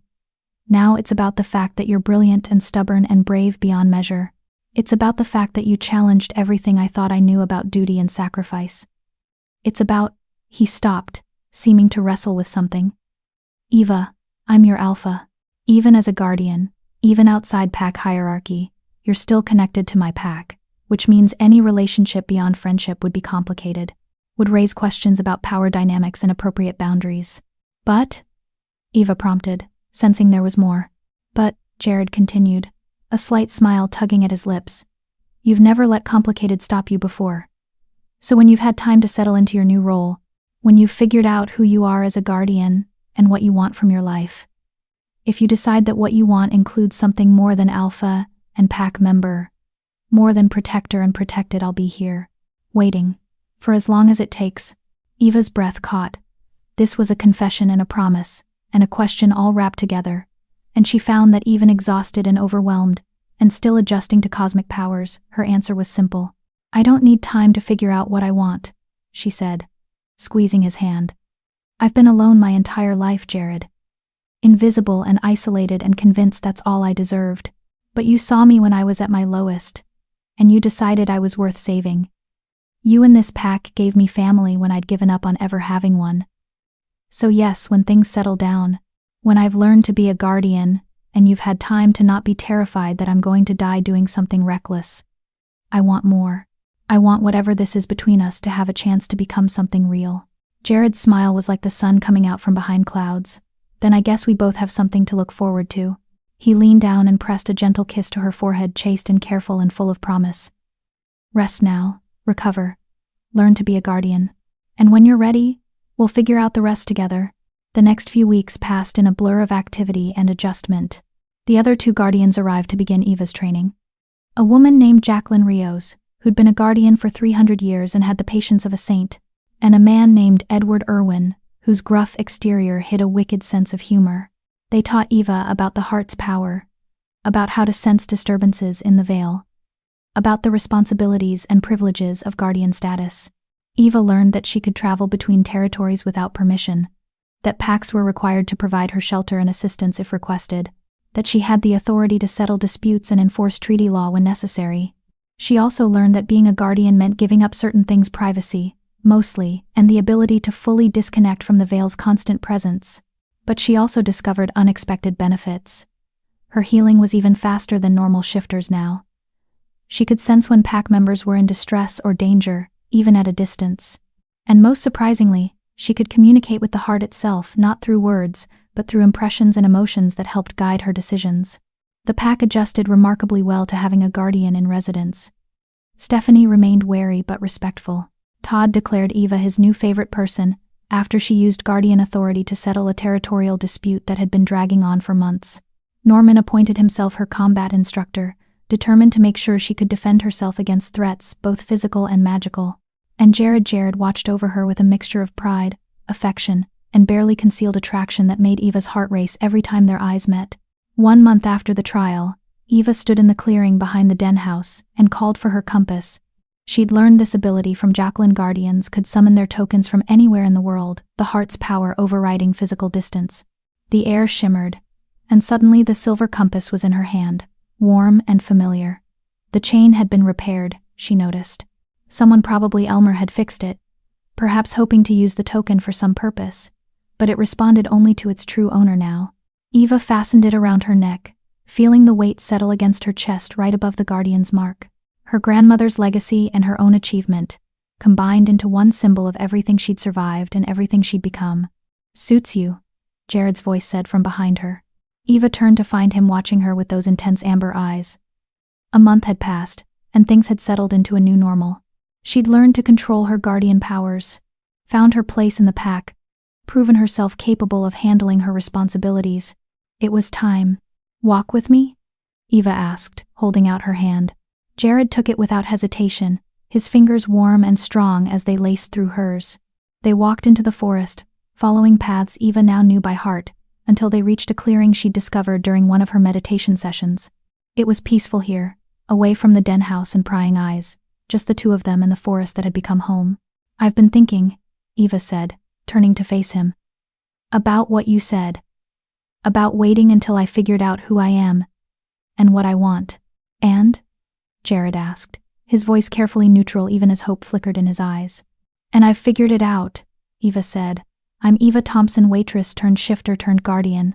I'm stubborn and independent, and still learning how to accept help when I need it. I'm part of this pack not because I have to be, but because I choose to be. And I want—" She stepped closer, closing the distance between them. "I want to see where this goes. Whatever this is between us. No more waiting, no more careful distance, just us. Figuring it out together." Jared's hands came up to cup her face, his touch gentle despite the intensity in his eyes. "You're sure? Because once we cross this line, Eva, there's no going back. Pack bonds are strong, but what I feel for you goes beyond pack. If we do this, I'm all in, for as long as you'll have me." "Good," Eva said, rising up on her toes. "Because I plan to have you for a very long time. Guardians live for centuries, remember? And I don't want to spend those centuries alone." Jared's laugh was soft and full of joy. "Then, I guess you're stuck with me." He kissed her then, not the careful, chaste kiss from before, but something deep and claiming and full of promise. Eva melted into it, her arms wrapping around his neck, feeling the rightness of this moment settle into her bones. When they finally broke apart, both breathing hard, Jared rested his forehead against hers. "Your grandmother would be proud of you," he said softly. "Everything you've become, everything you've chosen, she'd be so proud." "I hope so," Eva said, tears burning behind her eyes for reasons she couldn't fully name. "I hope somewhere, somehow, she knows that her sacrifice wasn't wasted, that I'm living the life she made possible." "She knows," Jared said with certainty. "The veil remembers everything. Every choice, every sacrifice, every act of courage. Your grandmother's legacy isn't just the guardian bond or the compass, it's you, and you're going to do amazing things with the life she gave you." Eva believed him. For the first time since this nightmare began, she felt certain about her future. It wouldn't be easy, guardian responsibilities would take her away from the pack sometimes, dangers would continue to threaten, and there would always be those like Elmer, who resented her power and independence. But she would face it all. Not alone, but surrounded by pack and protected by love and empowered by the strength she'd earned through survival. She was Eva Thompson, survivor, shifter, guardian, and finally free. Epilogue. 6 months later. Eva stood at the edge of the territory, watching the sun set over Riverside. From here, she could see the industrial district where she'd once walked alone and afraid, the diner where she'd worked exhausting shifts for barely enough to survive, the road where she'd been attacked and left to die. It felt like a lifetime ago. Like all of that had happened to a different person. In a way, it had. Behind her, the den house glowed with warm light, and the sounds of pack gathered for dinner. She could sense Jared inside, feel his steady presence through bonds that had grown deeper and stronger over the past months. Could feel the others too, Terry and Todd arguing about something trivial, Norman laughing at something Rebecca said, even Stephanie's grudging affection buried under layers of practical concern. Her family, chosen rather than given, earned through shared danger and mutual trust. Eva's hand went to the compass around her neck, and she felt the familiar warmth of the guardian bond pulse in response. Tomorrow, she'd leave for a few weeks. The other guardians had asked for her help with a situation on the East Coast. It would be her first solo mission, her first real test as a guardian operating independently. She was nervous but also excited, ready to prove herself, to use her powers for something larger than personal survival. But tonight she was just Eva. Pack member, Jared's partner, friend to people who'd risked everything to protect her when she was nothing but a scared waitress with dormant powers. Eva, Terry's voice called from the house. Dinner's ready. And if you don't get in here, Todd's going to eat your portion. No, I won't, Todd protested, his voice carrying clearly through the evening air. Probably. Eva smiled, warmth flooding through her chest. This was home. This was belonging. This was everything she'd spent her life searching for, without knowing what she was missing. She touched the compass one more time, feeling her grandmother's presence in the metal not real but a memory made tangible. A reminder of the woman who'd sacrificed everything so Eva could have choices. Thank you, Gran, Eva whispered to the wind. For everything, I promise I'll make it count. Then she turned and walked toward the den house, toward the light and warmth and love waiting for her, toward the family who'd chosen her, toward the life she'd earned through courage and determination, and the stubborn refusal to accept the limitations others tried to place on her. Eva Thompson had been attacked by robbers and left for dead, but she'd been rescued by a bear who became an alpha, awakened to powers she didn't know she possessed, and transformed into something more than she'd ever dreamed possible. She was a guardian now, a shifter, a survivor who'd become a warrior. And her story, her real story, was just beginning.